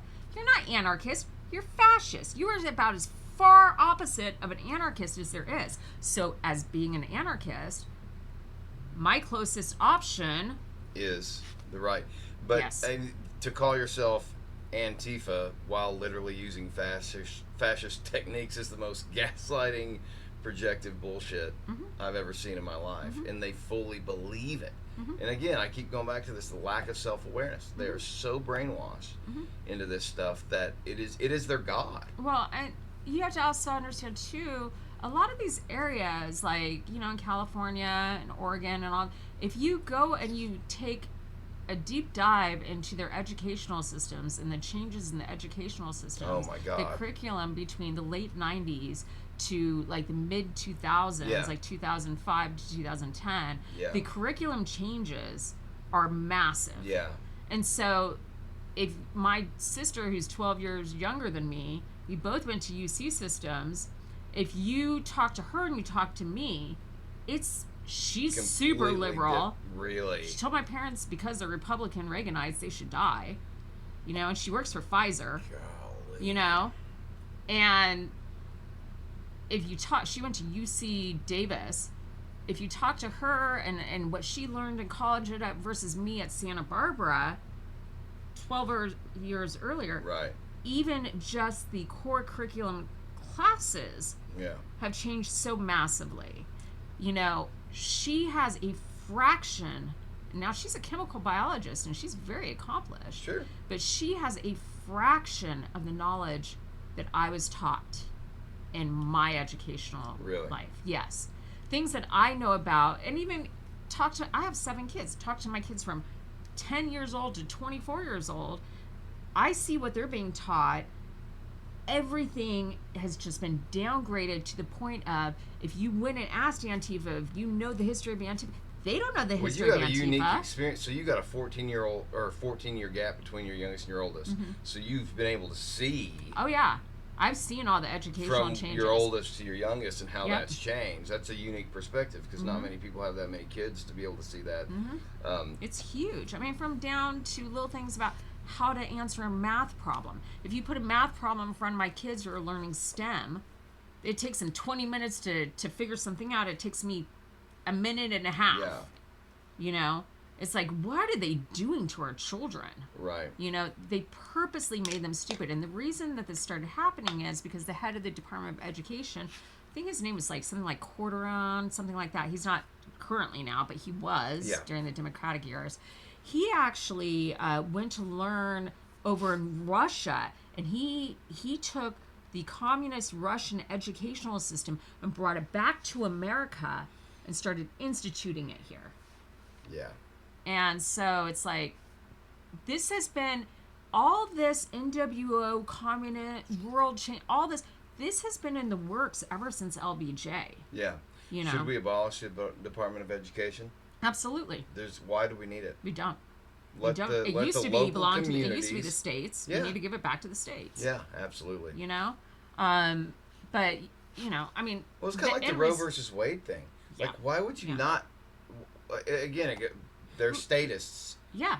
Which, people don't want to talk... People want to run around with their little Ginsburg shirts on and stuff. Yeah. Ginsburg herself, before she died, said... It's probably a bad decision. We need to give it back to the states. She said that before she died. Yeah. You know? So, whatever. She did. You know? I just don't understand why you would want the federal government control, because it goes. They had a liberal controlling of the Supreme Court for several years, and during that time, they pushed through legislation that they could while they could do it. You know, it was their wish list that they got pushed through. Yeah. You know, but I mean, abortion should be contingent on the state. Part of the beauty of America is, you don't like this. You don't like the policies of where you're living. There's 49 other states for you to go live. Damn straight. We can all be proud to be Americans and live in our different ideological states that we want to live in, and realize that as a whole we need to protect each other and respect each other's beliefs and differences. The only thing that I would say in exception to that is performing surgery on minors. Yes. I cannot roll along with that. Nope. Period. I cannot.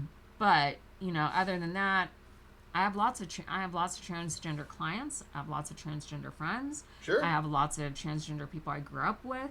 I could care less do whatever you want to do. What is it? Well, what is their attitude toward you as a Trump supporter?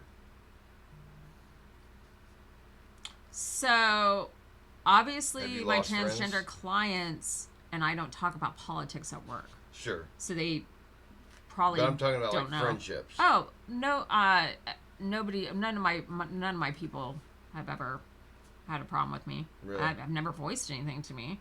Yeah. But then again, I don't have a problem with them. What I have a problem with is taking a child at 12 years old and cutting off her breast when she probably doesn't know, you know, if she even wants, you know, what she, you know, wants to eat next week. You know what I mean? Like, you know, let somebody mature before making permanent medical decisions. If you're 18 and of legal age and you want to do that, I got no problem with it. But I feel like, especially in Hollywood, the number of trans kids that Hollywood people have now, I feel like these actors and actresses are virtue signaling and like forcing it on their kids almost. Oh, absolutely. You know, like to be part of the cool club. Yeah. It's like Megan Fox having 3 boys who are all transgender. Yeah, what are the odds of that? What are the odds of that? Yeah, that's not... Yeah, come on. You know, but then again, you know, look, Megan, if you want all 3 of your little boys to dress up like little girls, great, but just don't put them through surgery. How about that? Well, puberty is a hard time for everyone. Yeah. And it's like, I almost feel like it's like these kids are scared and they're going through a tough time, and it's like, well, maybe the answer is to cut your dick off.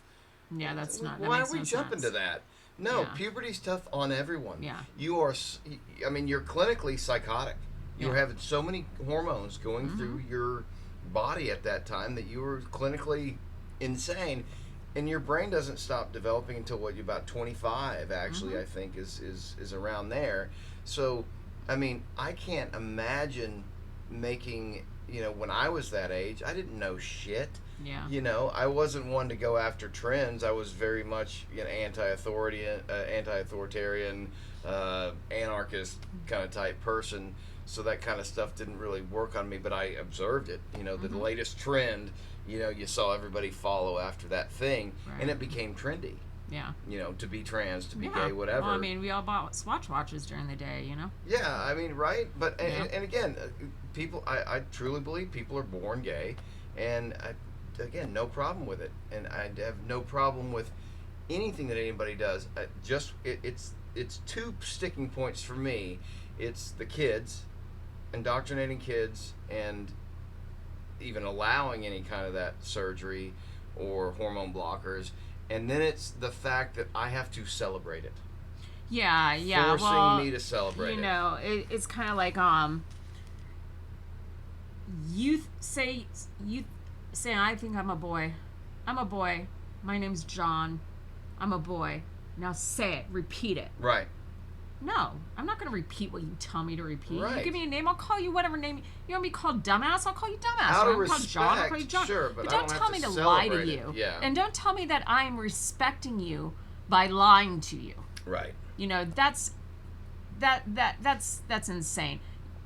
That's gaslighting in a form of its own, and it's like, I'm not doing you any favors. I'm not doing me any favors. And by the way, I'm not the fascist by you demanding for me to do something. Right. It's you're crazy. The fascist. Yeah.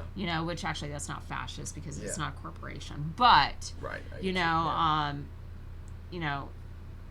I don't play that game. Everybody I know who is transgender or whatever, we don't need to talk about. I don't need to know what you do behind private doors. I don't need to know what private parts you have. I don't. You're a person. Tell me your name. I will address you by that name. Sure. I respect you as a human being. But the fact that it's such a part of their identity, like when I wake up in the morning, I don't think I'm a straight white male. Oh, I know, right? Do you remember back when we were growing up? It was all about, Democratic Party was all about, don't put me in a box, don't label me, don't label me, yes. Don't label me. And now it's completely reversed. It is. Label and categorize and box everybody. Yes. We need to know who and what and where everything about you.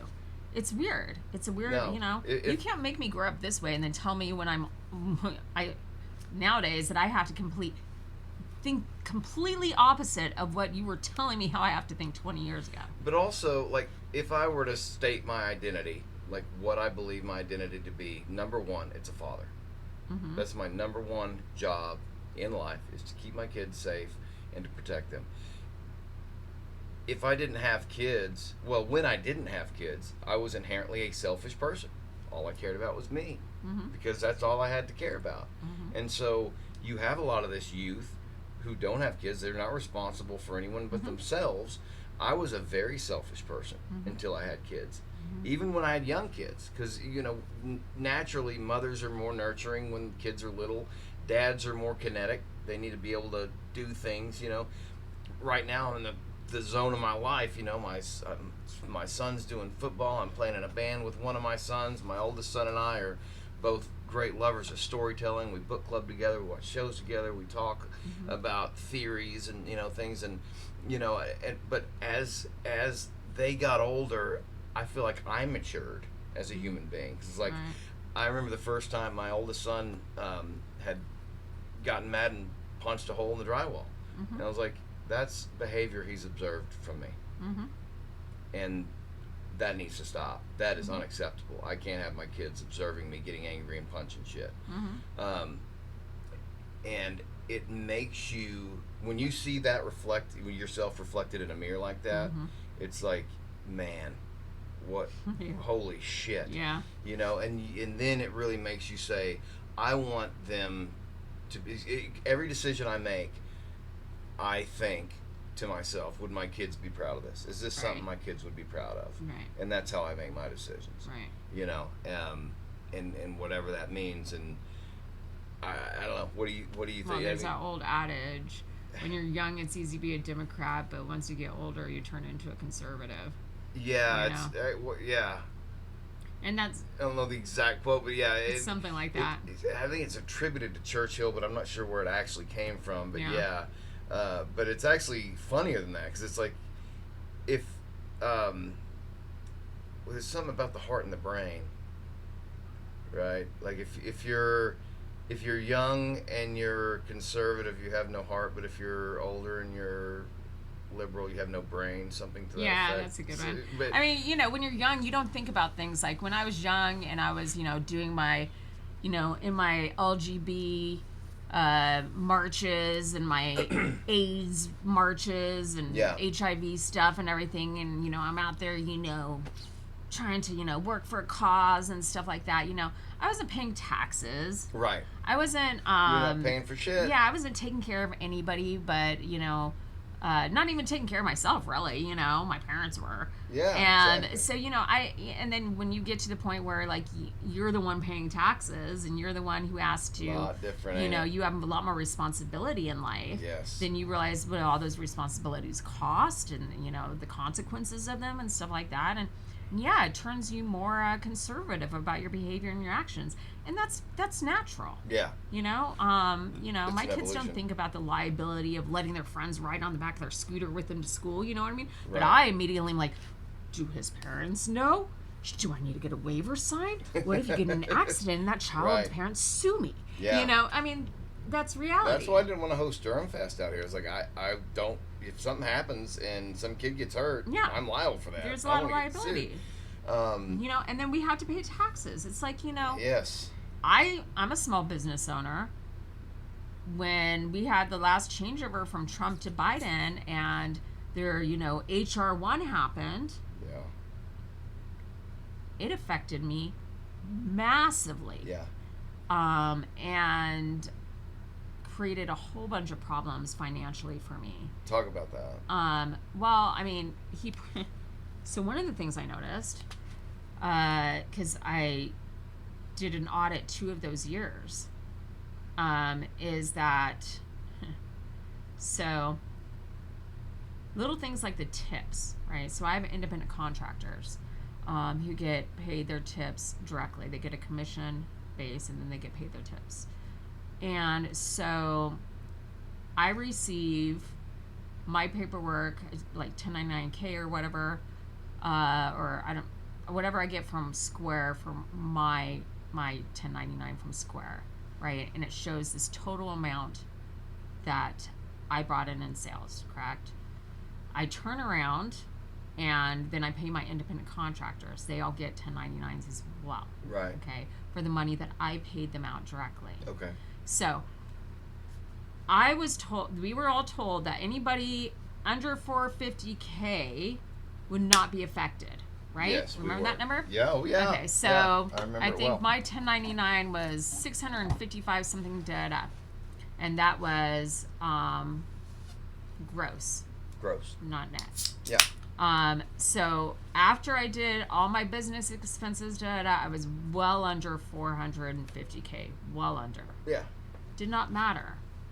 They taxed me on the complete amount, not the adjusted amount. Oh shit. Then they turned around and taxed my people on their complete amounts, not separating the we were getting taxed on tips anyway, so it didn't matter. So they got double paid on all of those taxes. They got double taxes on our tips. And I got taxed at the 650 plus K tier, not my actual net, the after business expenses. Yeah. Jesus. Yeah, that was pretty screwed up. That angers me a lot. And I've been doing my taxes since I was 16 myself. I actually went and got a 2-year degree just to do my own taxes. Really? Yeah, because that was cheaper than paying an accountant every year. Yes. Yeah, plus it was like online, got it done super quick. You know, had already done all my core classes, so it was fast. So that was something that I noticed that really, really bothered me. So we'll see. And this new taxing, okay, so that's supposed to take effect. But one thing that's annoying about that is they're only not taxing you on tips up to $25K for the new bill. So everybody needs to keep that in mind. So if you Really, make I more didn't than know that. yeah, and I mean, I've had a couple girls that they make over $25,000 in tips a year. So Wow. yeah, so that kind of sucks. Yeah. But that was bothersome. I want to talk about the global stage right now. You've got China, Taiwan, you got Russia, Ukraine, you got Israel versus everybody, you got us in Venezuela. Um, when you go back and look at how World War II got started, obviously, you know, it fires off, it pops off at some point, but there was a lead up to it. Mm-hmm. Do you think we're in a lead up to World War III, or do you think there is a path to peace? I think that there's a path to peace. They want World War III. First of all, Yes. LOL on the Venezuela stuff. Hilarious. Whatever. Uh, Not even a blip on the not even a blip on the radar screen or the media for that one. That's not pretty at funny. all. Maduro is a total, I mean, he's an asshat. Whatever. Like, not even like, who cares about, nobody cares What about a Venezuela. clown. Like, if we wanted Yeah. to, we could go over there and topple that country in one day with Yeah, like a group exactly. of 50 SEALs. Give me a break. You know, like, you know, he's just a democratic toy. Whatever. Yeah. Russia obviously is a whole different league than that. The Gaza thing, I mean, Trump released his 20-point plan, Yeah. and Hamas is like almost there, like right there. In fact, I have his 20-point plan. I have it. I wrote it down. Let's talk about that. If you got it written down, let's talk about it. I've got some points of his 20-point plan. Yep. Yes, including, if I could read my own handwriting. Got in that a bitch. I can't read my own handwriting either.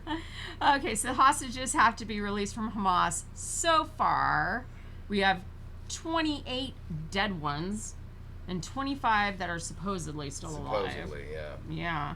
Yeah. It has to be a terror-free zone immediately.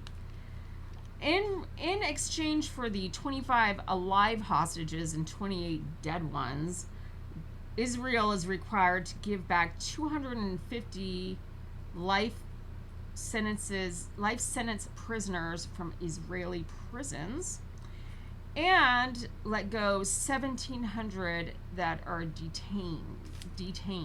I don't know what the difference between the detained and life. I guess these people already got their life sentences, and these other people are just still on detained, going through whatever Judicial legal process. Yeah, Yeah, that's what I'm going to assume. Hamas must be dismantled, and a new Palestinian this is interesting because the word technocratic government was definitely purposely used in all this verbiage.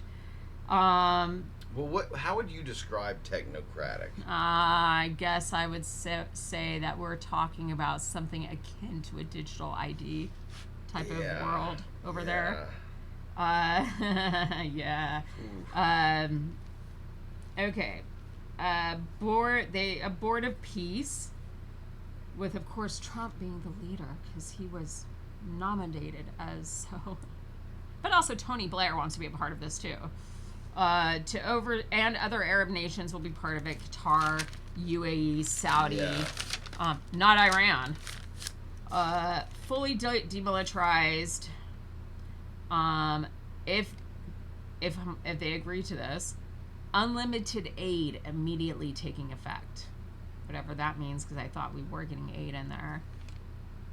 Well, the aid's getting hijacked. Some of it is, yeah. I believe that some of it's being distributed, and then some of it is, the majority probably is being being hijacked by Hamas. By Hamas, yes. Yeah, and I did see where they went ahead and executed 2 or 3 dudes in front of the public square for distributing aid without giving the cut to Hamas or something of that nature. I heard about that. Yeah, it was pretty bad. The surrounding Arab states will be paying for the rebuilding of... Really? Yes. Israel will stay out of the area. Border states will keep the peace. Palestinian Reformed Government is going to eventually take control as soon as the Board of Peace says it's time. When I was watching Trump do a speech the other day, I thought it was so funny. He's such a real estate guy. Yeah. He sat there and he talked about how he thought it was a shame.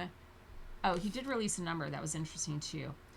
$50 million of aid in the past so many years, Hamas did not distribute to their countrymen, but instead used to build all those tunnels underneath. And that made Trump angry because he was like, you have such a beautiful beach, which their beaches are like amazing, right? Yeah. You know, You've you had been there. all this beachfront property, and instead of building up your country, you could have been one of the richest countries there. You Right. could have been richer than Qatar, but instead you took the money and built a whole bunch of tunnels underneath it instead of glorifying your city. He was so upset by that. He's such real estate. He dude. is. He can't help You know. himself. Yeah, so there's his 20-point plan. And they're supposed to respond to this by tomorrow night, I believe. 72 hours. 72 hours from when he... And if they don't, I do not doubt that Trump will go in there and take the whole fucking place over. It's a fuck around and find out deal I think with we're at them. that point. Yeah. And I think the world really underestimates what he is willing to do, short of the only really scary thing he could do, which would be start a nuclear war with Russia. I don't think he's going to do that. Are you surprised at all that he hasn't been able to make more inroads with Putin? Nope. Because I you know, in the back of my mind, I just kind of, now I don't believe in the Russia collusion hoax, that was all fabricated, but I did feel like there was a mutual respect between those two. There is. But Putin is not backing down. I wouldn't expect him to. Really, you wouldn't? But I don't believe in Ukraine's sovereignty to begin with. I believe that Putin had every right to do what he's done. And the reason I believe that is because when they signed the Minsk agreements in 2014, Yeah. and Ukraine agreed to those agreements, and then they went behind that and killed 12,000 ethnically Russian people on the Donbass and Crimea, Right. that at that point Putin said, I'm done. Yeah, and he also made it very clear he didn't want them to join the UN. And No, not the UN, the NATO. I'm sorry. Yeah, thank you for the correction. To not join NATO, and we aggravated that all over the place in the Biden We toppled their administration. government. Yeah, we And took then we out. put in a gay comedian as the president. Yes, but NATO continued to tease. Well, we're going to let them in. We're going to let them in. We're going to let them in. Yeah, because they're WEF. Because they're WEF. I mean, so I get what you're saying, but if you look at, when we were in the Cold War during the Reagan era, the CIA obviously had a Hollywood budget. We were pushing, like if you look at the villains in the movies in the 80s, they're all Russian. Oh, yeah. No, Right, I did the nuclear. We went underneath our desks every week. We did a little drill. Right. Like, Even, yeah, I mean, it was you bad. look at, Rocky IV,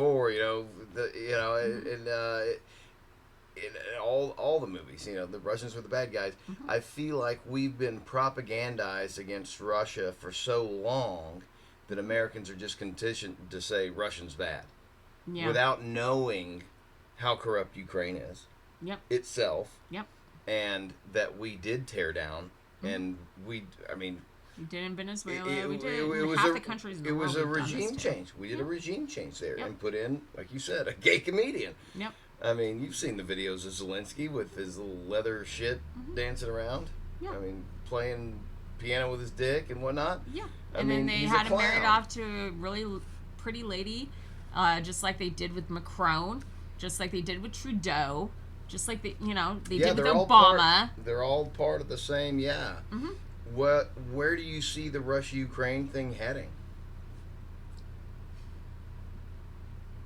I don't know. I really, honestly have no idea. I have no idea. I at have this no point, idea. I I really really thought Trump. You say you didn't think. I thought Trump was going to be able to make something happen quicker. I don't think that Putin's going to give up the Crimea and Donbass area, and I don't expect him to. And I wouldn't want him to. But now Trump is throwing his weight behind Ukraine and saying, we're gonna get it back, maybe a little bit more. Yeah. So No. where's the shift there? I think that's a game. Is he playing a little that's bit a of game. little bit of bluff there? Yeah. Just talking a little shit. Yeah. Because people think Trump's dumb. No, he's playing a long game. I really don't understand that. If you've studied, when The Apprentice was on, I didn't watch it. I hate reality TV, and I thought it was a vainglorious program to promote his brand. Mm-hmm. However, after, I didn't really get radicalized until COVID, when it was I had a buddy send me, Mr.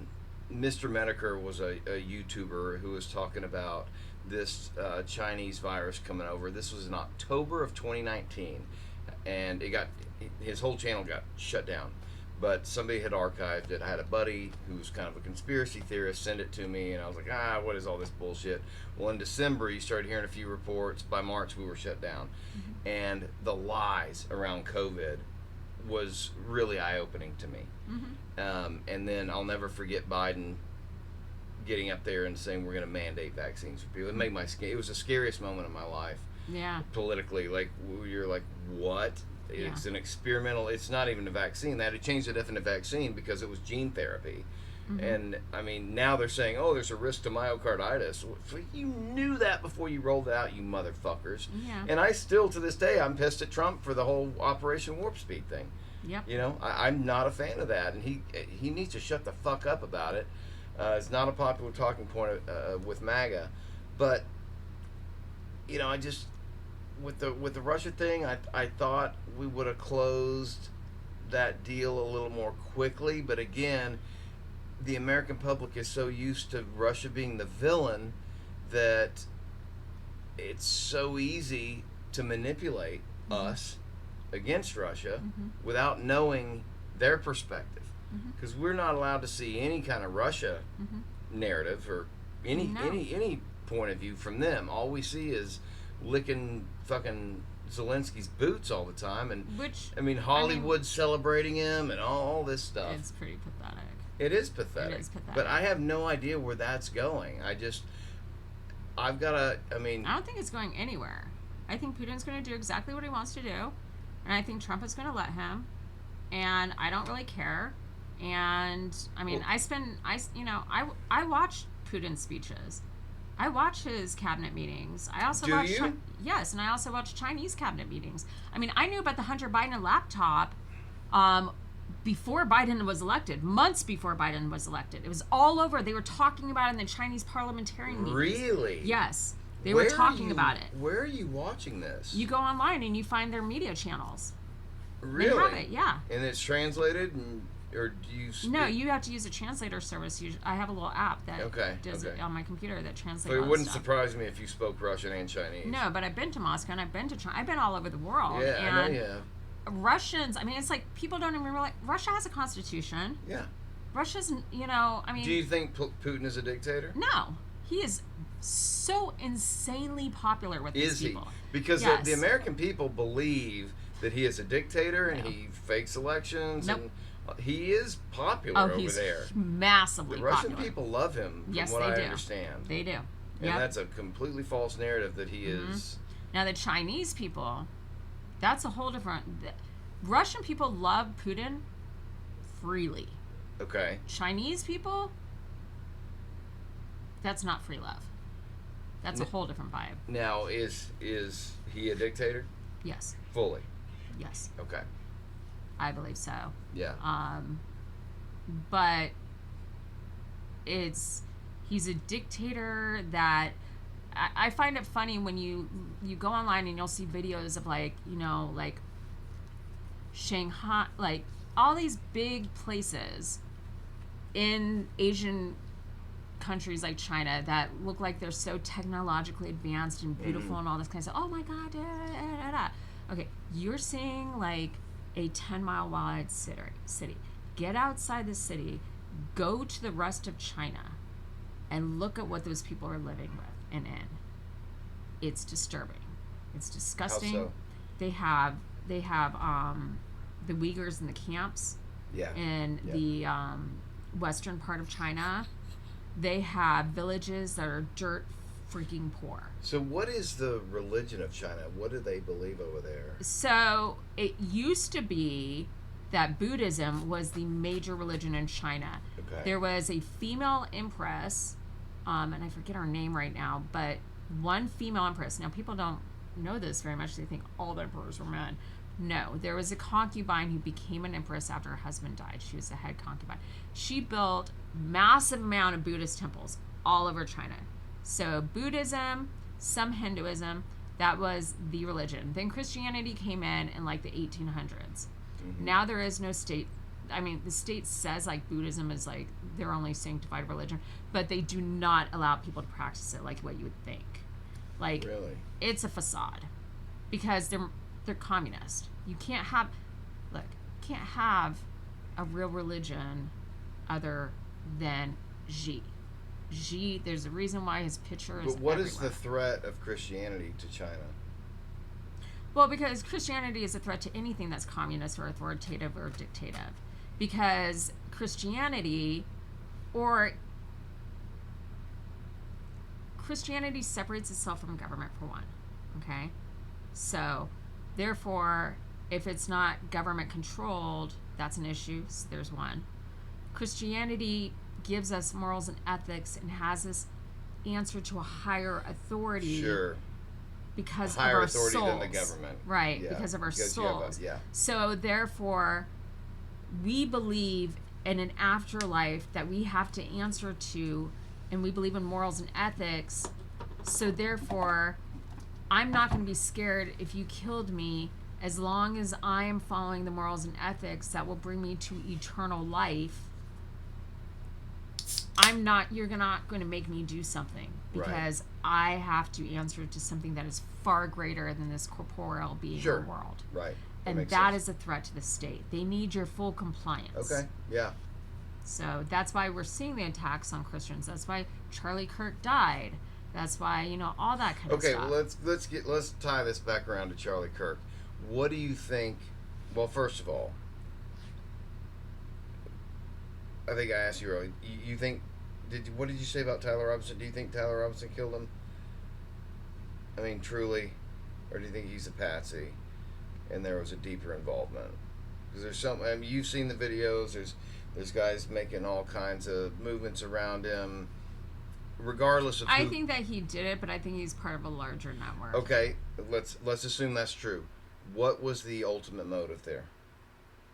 Well, I believe it's it was to create dissension, it's to create chaos, is to shut down voices that are actually making a difference. Is it that simple, or is it to take control over TPUSA because of how? No. You don't think so? No, I don't think so.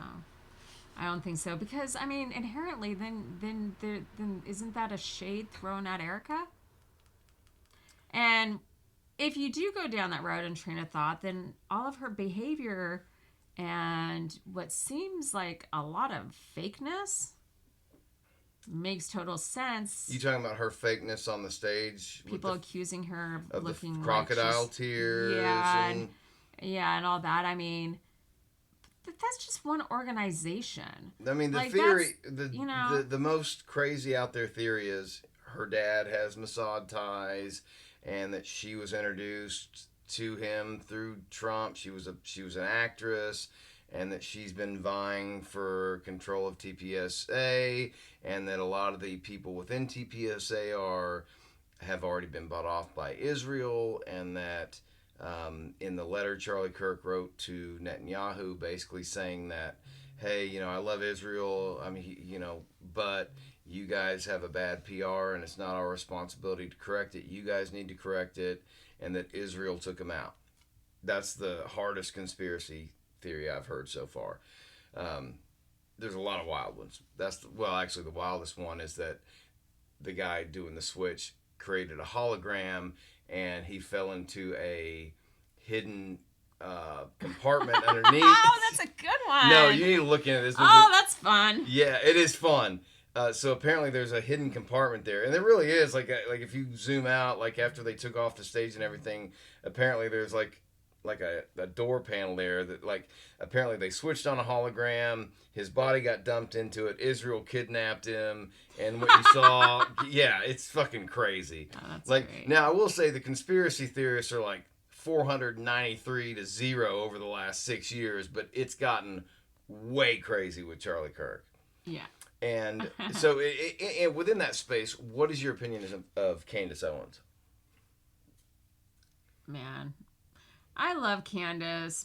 I do. Because she was close to him. She lived with him for 2 years on the road. Mm-hmm. They were like brother and sister. Mm-hmm. I mean, I toured with some guys when I was just out of high school on the road. You know, we went around playing shows regionally. One of the guys, my bass player, you know, he was a big teddy bear. He was a giant teddy bear. Most bass players are. They're willing to take the back seat. And he got into meth, ended up beating a guy within an inch of his life, spent 10 years in prison. And when he got out, I met him. He was asking for some recordings from our old band. And then not a couple months later, he ended up going down broils at 100 miles an hour, killed himself and his daughter and another lady. You talking about just the other year? Yeah. Like a year ago? The kids in front of the... Yep. God, I was literally 2 cars behind. No shit. Yeah, I was taking my kids to school. They went to Jerry Pop. Yeah, right in front of Jerry Pop. Mm-hmm. Yeah, I spent a year and a half, 2 years sleeping in hotels with this guy. I knew him well. Wow. But meth does crazy shit to people, right? Like once you got into that. Common story around here. Back then, he was smoking weed. Once you get into meth, it changes you. But you get to know a person. Right. That's why it was so shocking to me. Right. But Candace and Charlie spent 2 years touring around. They kind of grew up together in the political sphere. Mm-hmm. And so she loves him like a brother. He was asked to condemn her, and he publicly said, I will not. You know, she's my friend. She'll always be my friend. I'm not going to be morally blackmailed. But she is under attack by everybody. So I have not watched an episode of Candace since the end of the Macron series that she did. Is Brigitte Macron a man? Totally. Totally. Yeah.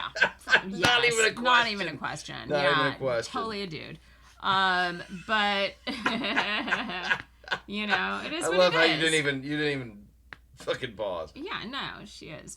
He is. Whatever it is. But I love Candace. I have been for a long time very tired of listening to people rant against Israel because, like I said, there's an umbrella. And until you dump that umbrella out and start figuring out who's who, then just doing the umbrella term is boring to me at this point. Yeah, the anti-Israel crowd has become, just the cry wolf crowd. Yeah, but it's so, like you pointed out, it's even more convoluted than I initially thought. Mm-hmm. You know, I thought it was like Israelite versus the government, and then you're breaking down. There's Israelites, there's Orthodox, there's the what you call them? Ashkenazi. The Ashkenazi, which they will try to deny the existence of Ashkenazi. Like if you talk to Ben Shapiro, for example, he's going to sit here and argue with me all day long that the Ashkenazi is a myth and it isn't real and this and that, and people can't even unify on the history. What's your opinion of Ben Shapiro? He's not Charlie Kirk's replacement, that's for damn sure. But he seems more Israel first than America first to me. Well, he is, and that's what he's meant to be. Yeah. Like, that's his deal. I think he's sharp as fuck. I think he's really absolutely smart. He is super smart, but his group of people, his genre of people are the people that truly believe that Israel and America are connected at the hip forever and always, and that's right. That we have some kind of blood libel connection that we are responsible for. But don't you think that genre is a little bit like off base? I don't agree with it. Yeah. I don't agree with it at all. But two things can be, I feel like a lot of people, the sign of intelligence is to be able to hold two ideas in your head, opposing ideas in your head at one time, right? Mm-hmm. And people conflate, especially with Israel, they conflate it. And so like the anti-Israel crowd has become like just really toxic. Mm-hmm. And I want want people to also understand that if you go in the Middle East area and you talk to people in these different countries, like, you know, in Kuwait or Saudi Arabia or Iraq or Egypt or Libya, all the surrounding countries, none of them want Palestinians there. None of them like Palestinians. Yeah.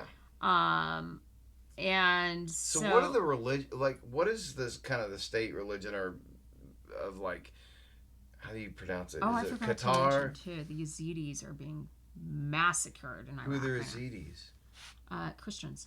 Okay. In Iraq. In Iraq. Mm-hmm. But what is Muslim pretty much the major religion of everyone surrounding Israel? Like Qatar. Mm-hmm. How do you pronounce it? Officially? It is Qatar. Yeah. Egypt. Is that all Muslim? But they all have Christian. They all have Christian sects everywhere through there too.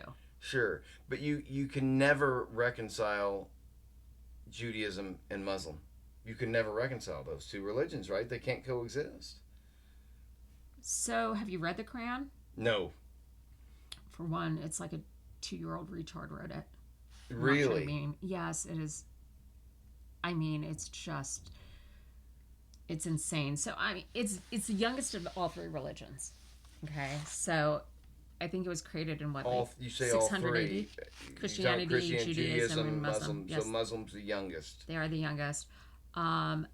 It reads as if a group of drunk dudes who have really bad grammar got together, got pissed off at the Jewish priestly class, who refused to name Muhammad the Messiah, right? Like they wouldn't name Jesus the Messiah. Sure.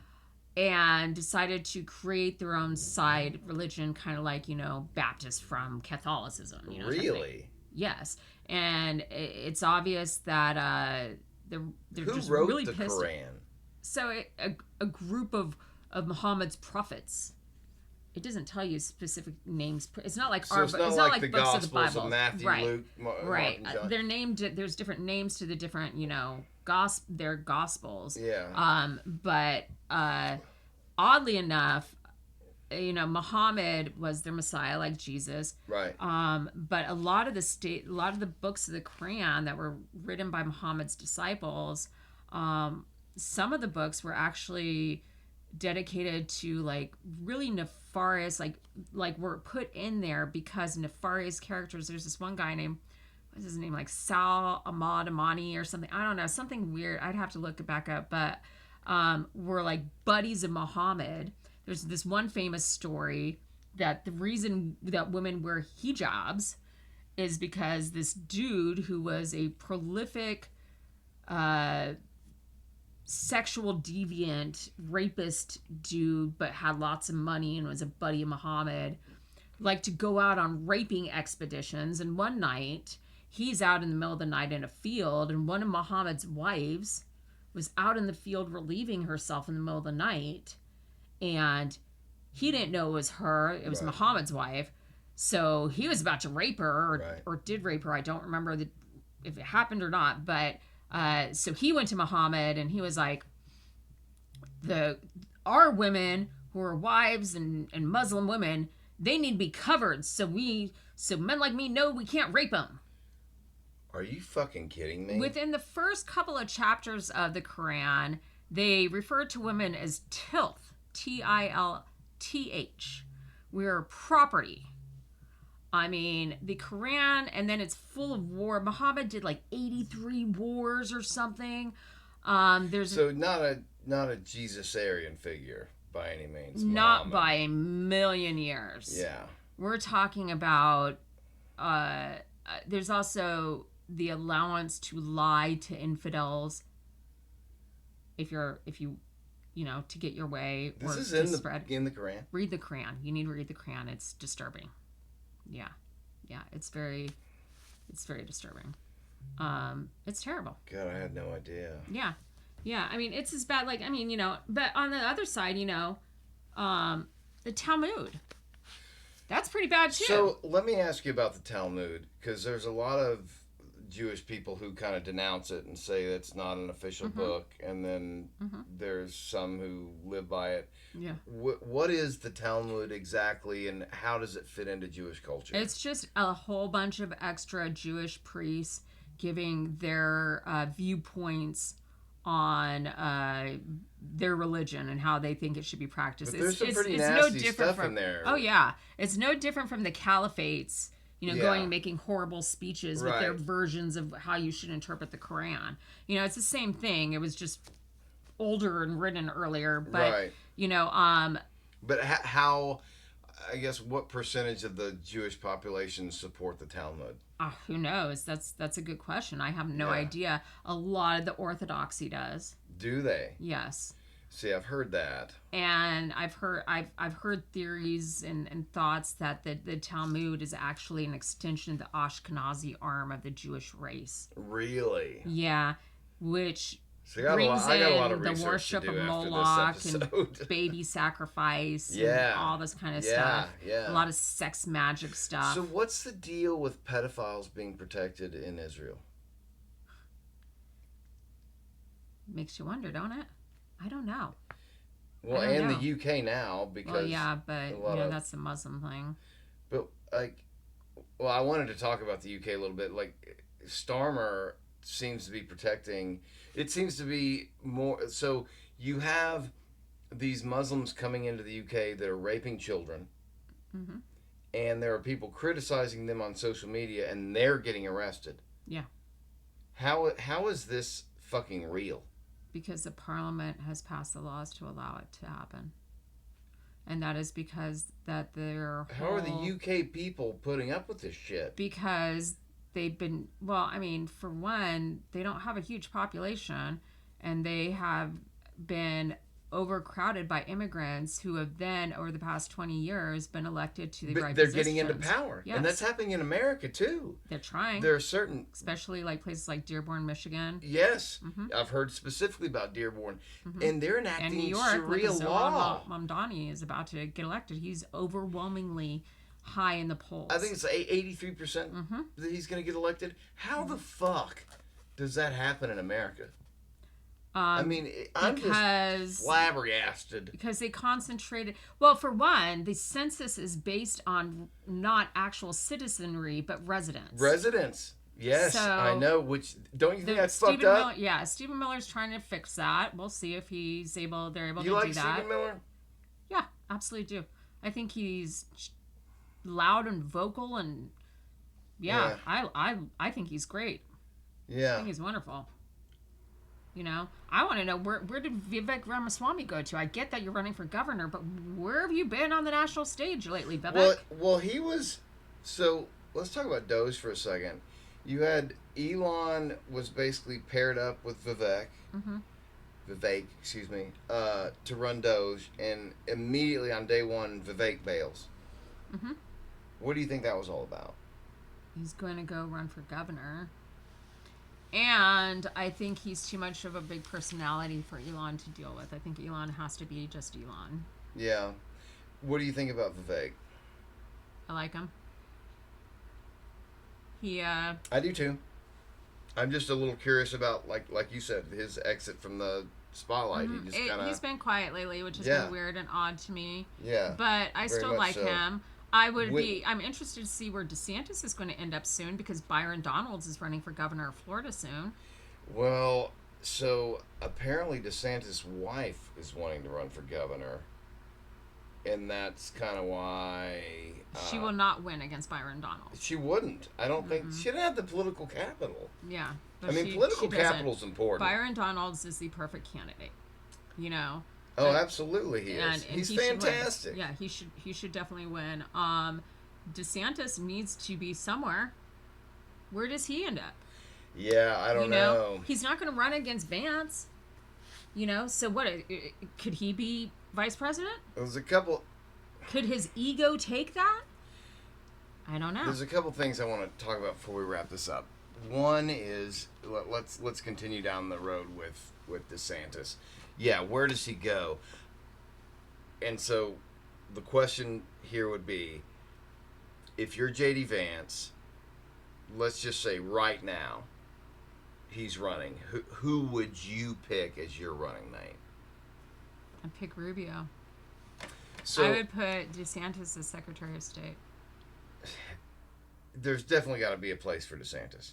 He's a phenomenal governor. Yes, he has to. He shouldn't have gone up against Trump, and I thought that was he an bowed unwise out gracefully move. and did but the right thing. He did bow out gracefully, Yeah. unlike Nikki Haley, who I thought was She's trash. done. She's donesy. She's done, trash. Done. What was the other? Who's the other person I was going to ask you about? So you got DeSantis. Well, another question: do you see anyone on the left competing with Vance? Because Vance, I didn't even know much about Vance until he got picked, and I knew about Hillbilly Elegy in the movie and all that stuff, but I didn't really know much. The only person they have is Newsom, and that's why Newsom is directly attacking him right now. But he's failing at that. But he doesn't think he is. Yeah, but he's a clown. But they don't think he is. Well, they're delusional. Exactly. But they've been delusional the whole time. So, Well, I mean, they put Kamala Harris up against Trump. Oh, my God. The word set. Could you...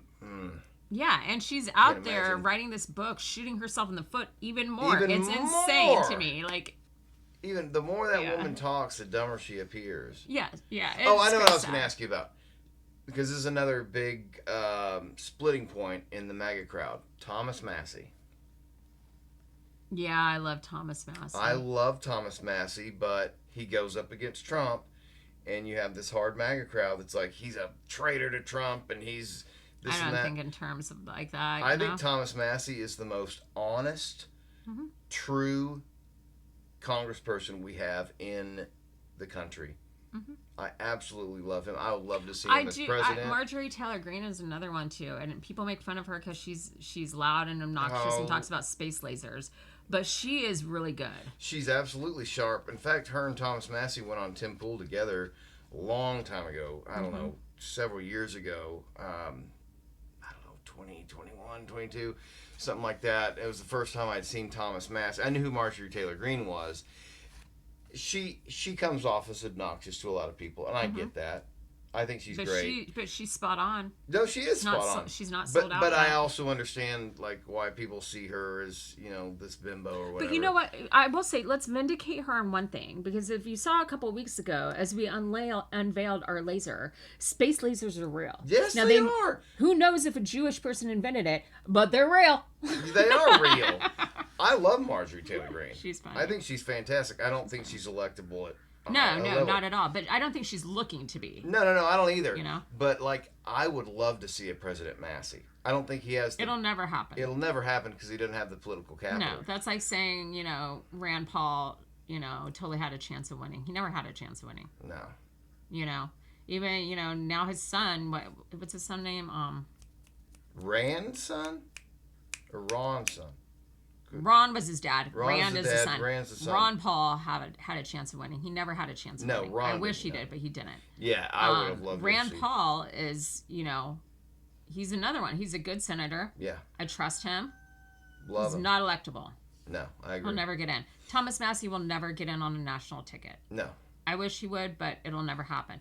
I don't think he's looking to do that, though, either. If you know how he lives, the way he lives his life in general. Have you seen the Klux capacitor? Yes, I've seen his whole. I read about his whole setup. He lives The with fact how that he he called what he the created. Klux He capacitor- built his own house. He built I mean, it's insane what he's done.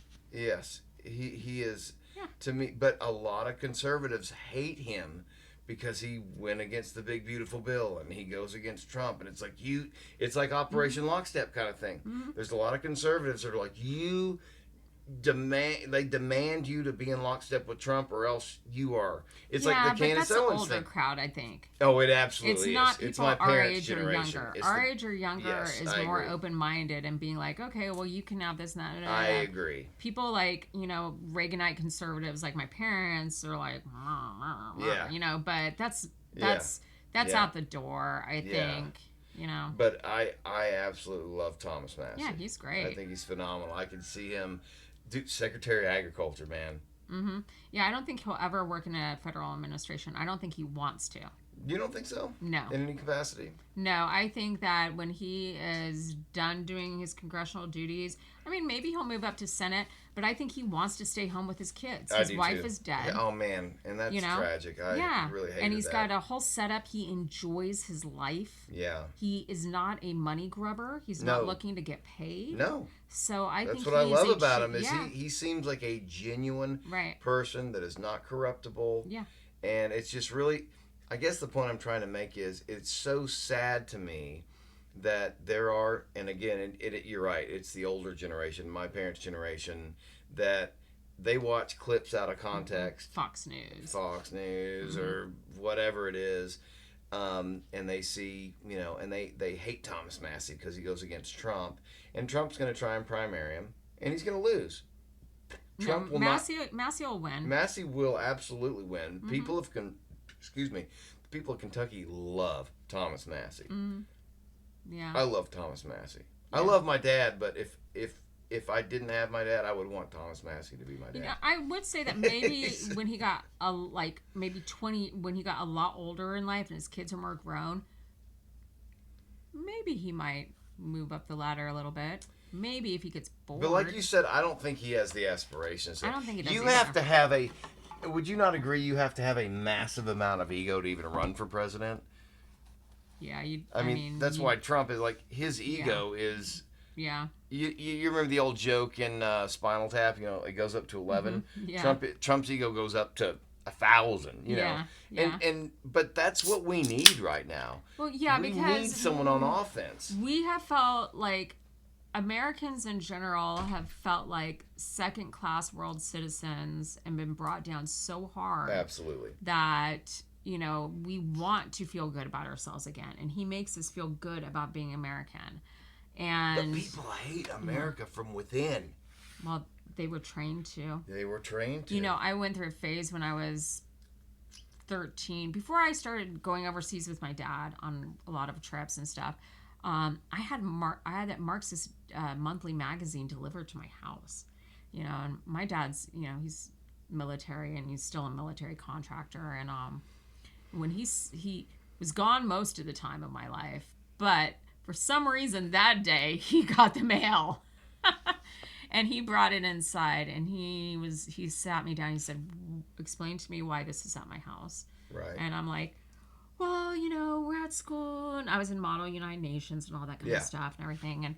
And the country that I represented all through my UN career, all through school, was China. Okay. And so I started getting drawn in, and I was, reading Chinese history, and so I started, looking into Marxism and thinking about it and stuff like that. And man, that 5-hour conversation that day cured me. But the point is... So he set you down and educated you. Oh, yeah. Really? Oh, yeah. And I grew up next to NAS Miramar. Top Gun was still there. No shit. So on a daily basis, and they still live there. I can go outside and all I see is planes. Really? From Miramar. Wow. Yeah. So very, very, and my grandfather was, in the Navy, very military family. So he was very upset about this. And he was like, where did you get the idea to start looking into, getting who told you could order this to my house? And I was like, well, my teacher did. Yeah. Interesting. Yeah. It has been, they are subjected to anti-American propaganda in schools in these, in these states.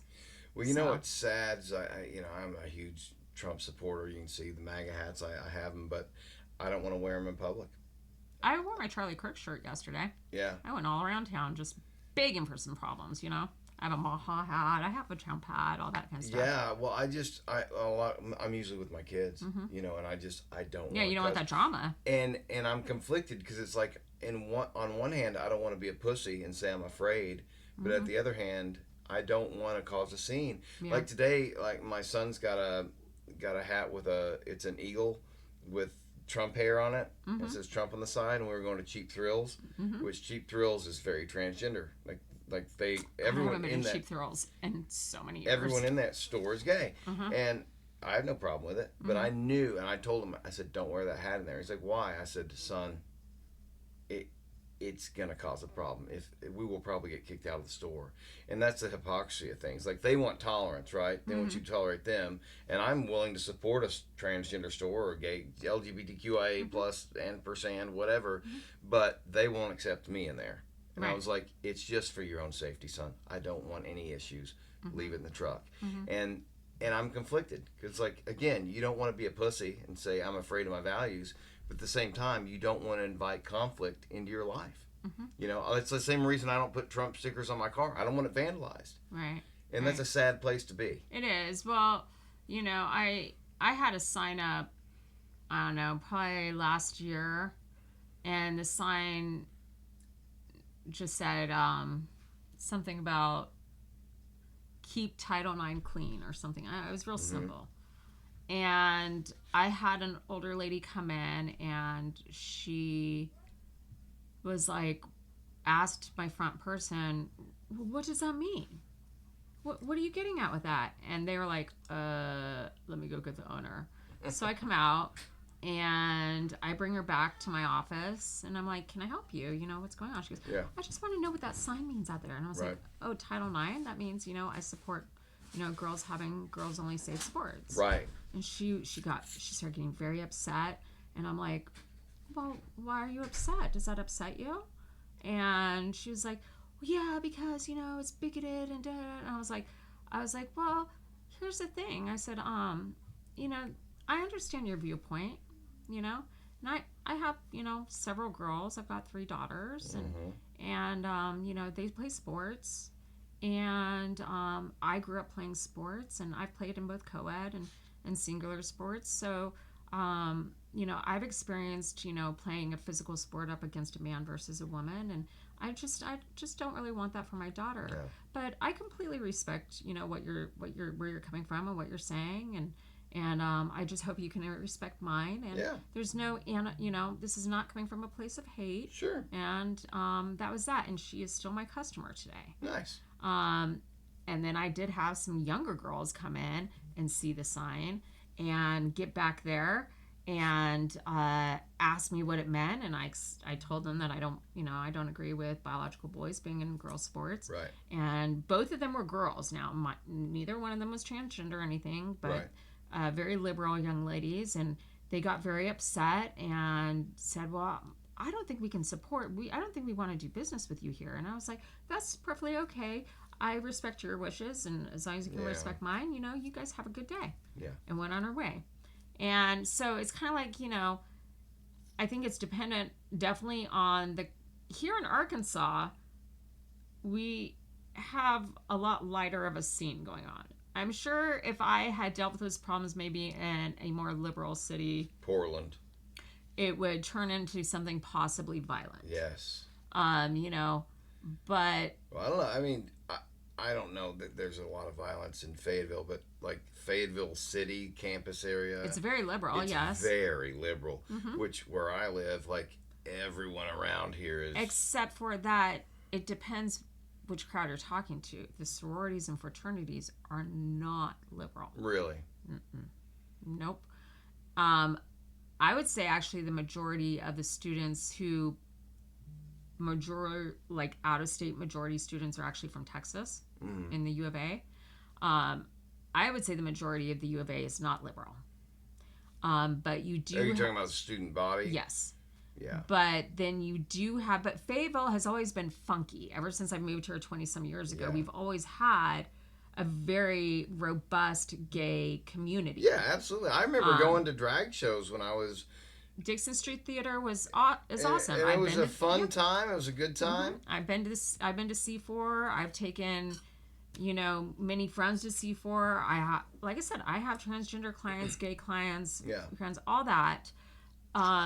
But that crowd is not the same as the liberals who are looking to make a problem, looking to be pissed off about something, looking to be a victim or be an activist. Yes. We don't have a lot of those here.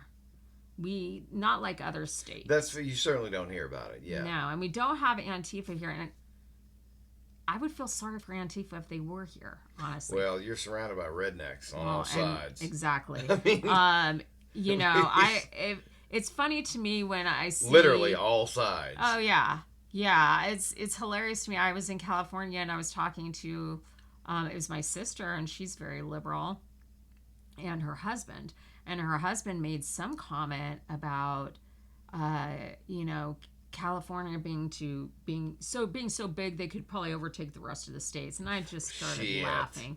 And I said, you know what? If you stepped 1 foot into my property, you'd have 20 guns in your face so fast. Well, that's the like, thing. Give me a break. That's the thing. You know, that they do not understand. They don't think anybody lives in Arkansas. By the way, coming from California before I moved here, I didn't think anybody lived here really. I knew people lived in Little Rock. Little Rock existed because there was a documentary about banging in Little Rock, you know. But other than that, nobody else lived in Arkansas, that you was know. it, yeah. So other states really underestimate the dangers of messing with a state like Arkansas or Alabama or Tennessee or, you know, some of these places where you have massive amounts of people in these hills that do not give a fuck, do not care. No. You know, and they underestimate that a lot. And I feel sorry for them that they do. Plus, what they need to understand is you have no water. I lived in California most of my life, you know, and I know that you can't go out and just hunt and feed and be able to take care of yourself. You're stuck in major suburban cities that are going to turn on themselves real quick.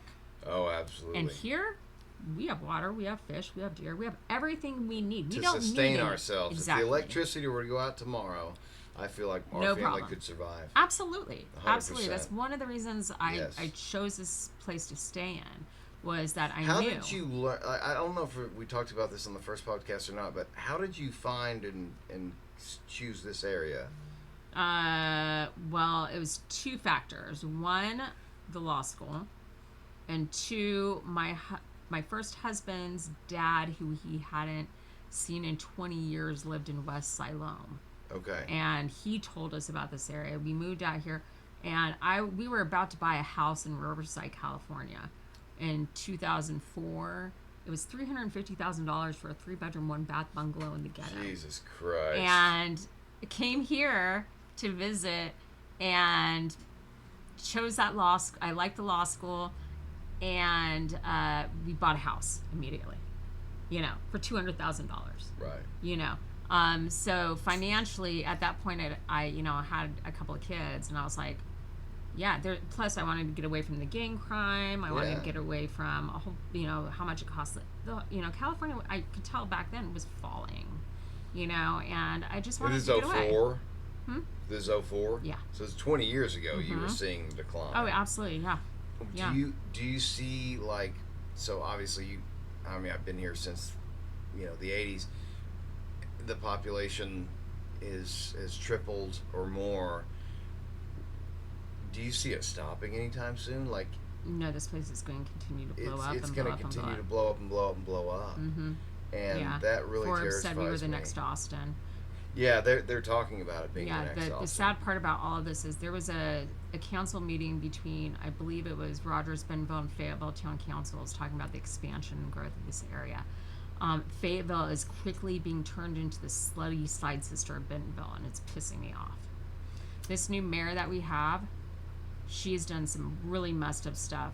First of which was her using the Fayetteville police force to displace a homeless community down in South Fayetteville that nobody could see. It was the week of the Walmart shareholders. Nobody could see this encampment.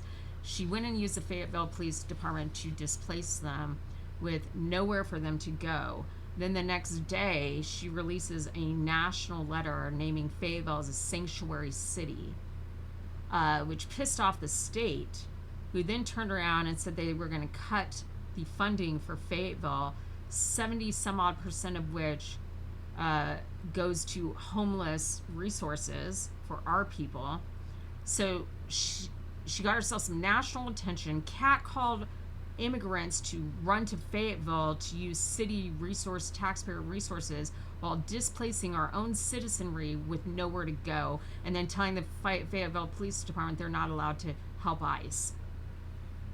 Now, since then, I think it was about a week and a half ago, she rescinded that and gave in to the state. And the restored the funding. But Mayor Molly is dangerous. What did you think of Lionel Jordan? Better than Mayor Molly, but still, still a construction company cocksucker. Both of them are. Yeah, no, absolutely. A lot of money the construction companies in this city run everything down to the dirt pits. I mean, I got a screenshot of where Tom Terminella I've been following your posts. Yeah, on all that straight shit. up. He sent a threatening text message while in the middle of a quorum court meeting to Judge Dinkins, the head of the quorum court, threatening him. Really? Tom Terminella did. Yep. That's insane. What do you think about our governor?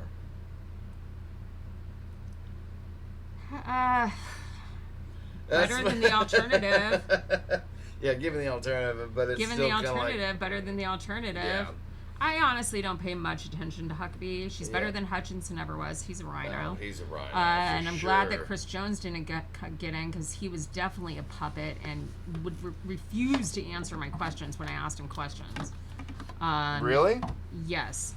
Yes, I directly addressed him several times online, and he straight up ignored me. He was like a Harris puppet. Whatever. Yeah. Oh, he's a physicist or this or that or I don't give, dude. You're a puppet. Yeah. So I mean, she was better than any of the alternatives, but whatever. Yeah. We have massive problems in this state where we only do legislative changes every 2 years. What kind of bullshit is that? Yeah. We won't have another session until 2027 to make any law changes. You know what's really sad, and I include myself in this, is we get so focused on national, federal government that we ignore what's going on in our own backyards, and I'm guilty of it myself. Yeah, it's bad. Like, there's a huge uproar because Mayor Molly is trying to do low-income housing off of, I think it's Double Springs area. All the people around are losing their minds about it and are very upset, and she's just pushing it through. People need to watch her. She's a progressive Democrat. Yeah. And she makes decisions that she's definitely trying to climb some kind of ladder. What's her background? She used to run like Experience Fayetteville or the town hall, the town hall downtown. Like, she was head of that or something, like the city experience or city hall stuff or something like that. She's like, I think it's Experience Fayetteville or something like that.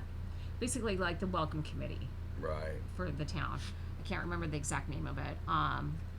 The only time I met her one time, we did when we still had Bikes Blues, which is another sore point because that's this weekend and that makes me mad. We fucked that up. We gave thanks to the town council. Yep.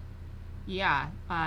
We had lost a lot of businesses a lot of money. Yeah. They had all over the COVID bullshit. Yeah. Yeah. Partly. That's what they say it's for, but no, they've been wanting to get rid of it for a while. Really? Why? I don't know. We started Bikes Blues in 2006. It was Neil from Jose who owned Jose's. Mm-hmm. Well, my band played there the first 3 years, and then it got so out of control, you couldn't even get close enough. Like, we were having a whole gear half a fucking mile. Like, you didn't even have access for bands to play. And I was like, fuck this. And then, but it was still a great revenue generator for Fayetteville. It was great. The Roller Girls were very instrumental in the beginning of Bikes Blues. We did the beer gardens. We did most of the setup. And it was very close to us. Now, what are the Roller Girls? I was one of the people that started the NWA Roller Girls back in the day, roller derby team. Oh, the roller derby team. Oh, okay, yeah. Right on. Yeah, it was me and Sarah Gracie, Tiffany Caston, Michelle Obama, a couple of other people. Tiffany now in Starlight Stadium. Right on. She was one of the original girls. Very cool. But we were a nonprofit organization, and so we would help with all that. But I mean, last year when they kicked it out, my friend she's one of the owners of a bar on Dixon. I mean, they lost thousands and thousands of dollars on merchandise. Yeah, I bet. It was horrible. And I'm still unhappy about that. Play stupid games, you win stupid prizes. I guess so. It's sad though. I mean, selfishly, I'm glad it's not here anymore. Why did they build a half-court basketball court with 70 stripes in place of Dixon Street Theater? Why? Why do that?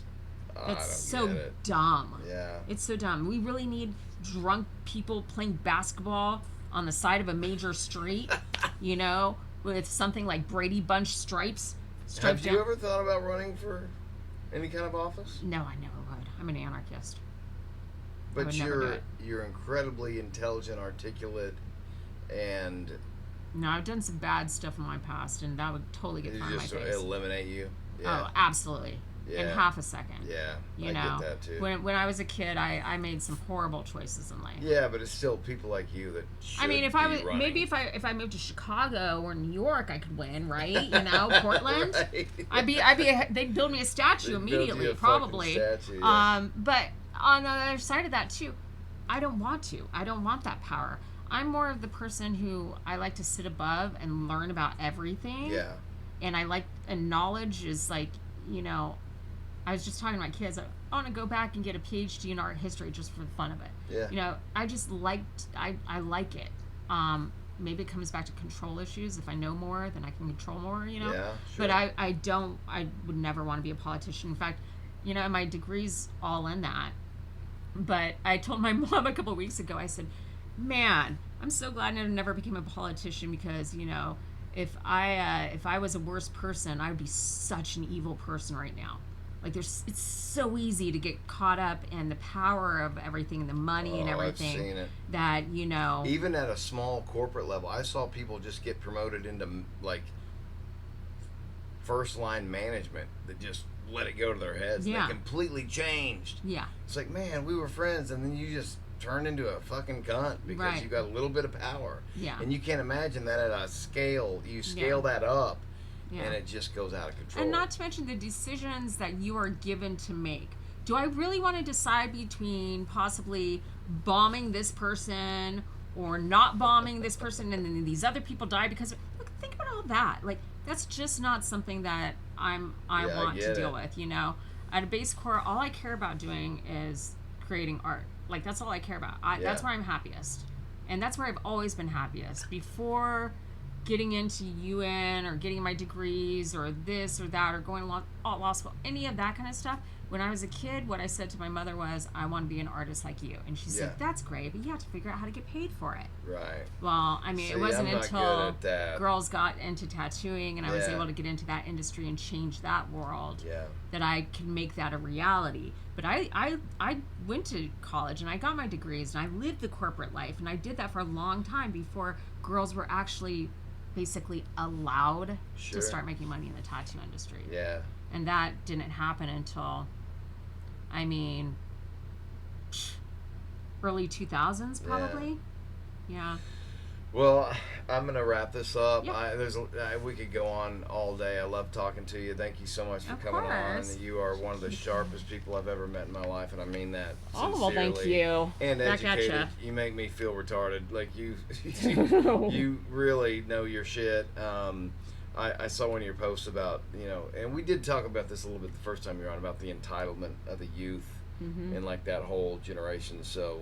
hopefully we'll do this again if you're willing. Absolutely. But I loved it. Thank you, yes, Micaela, thank for coming you so on. much. Thank you.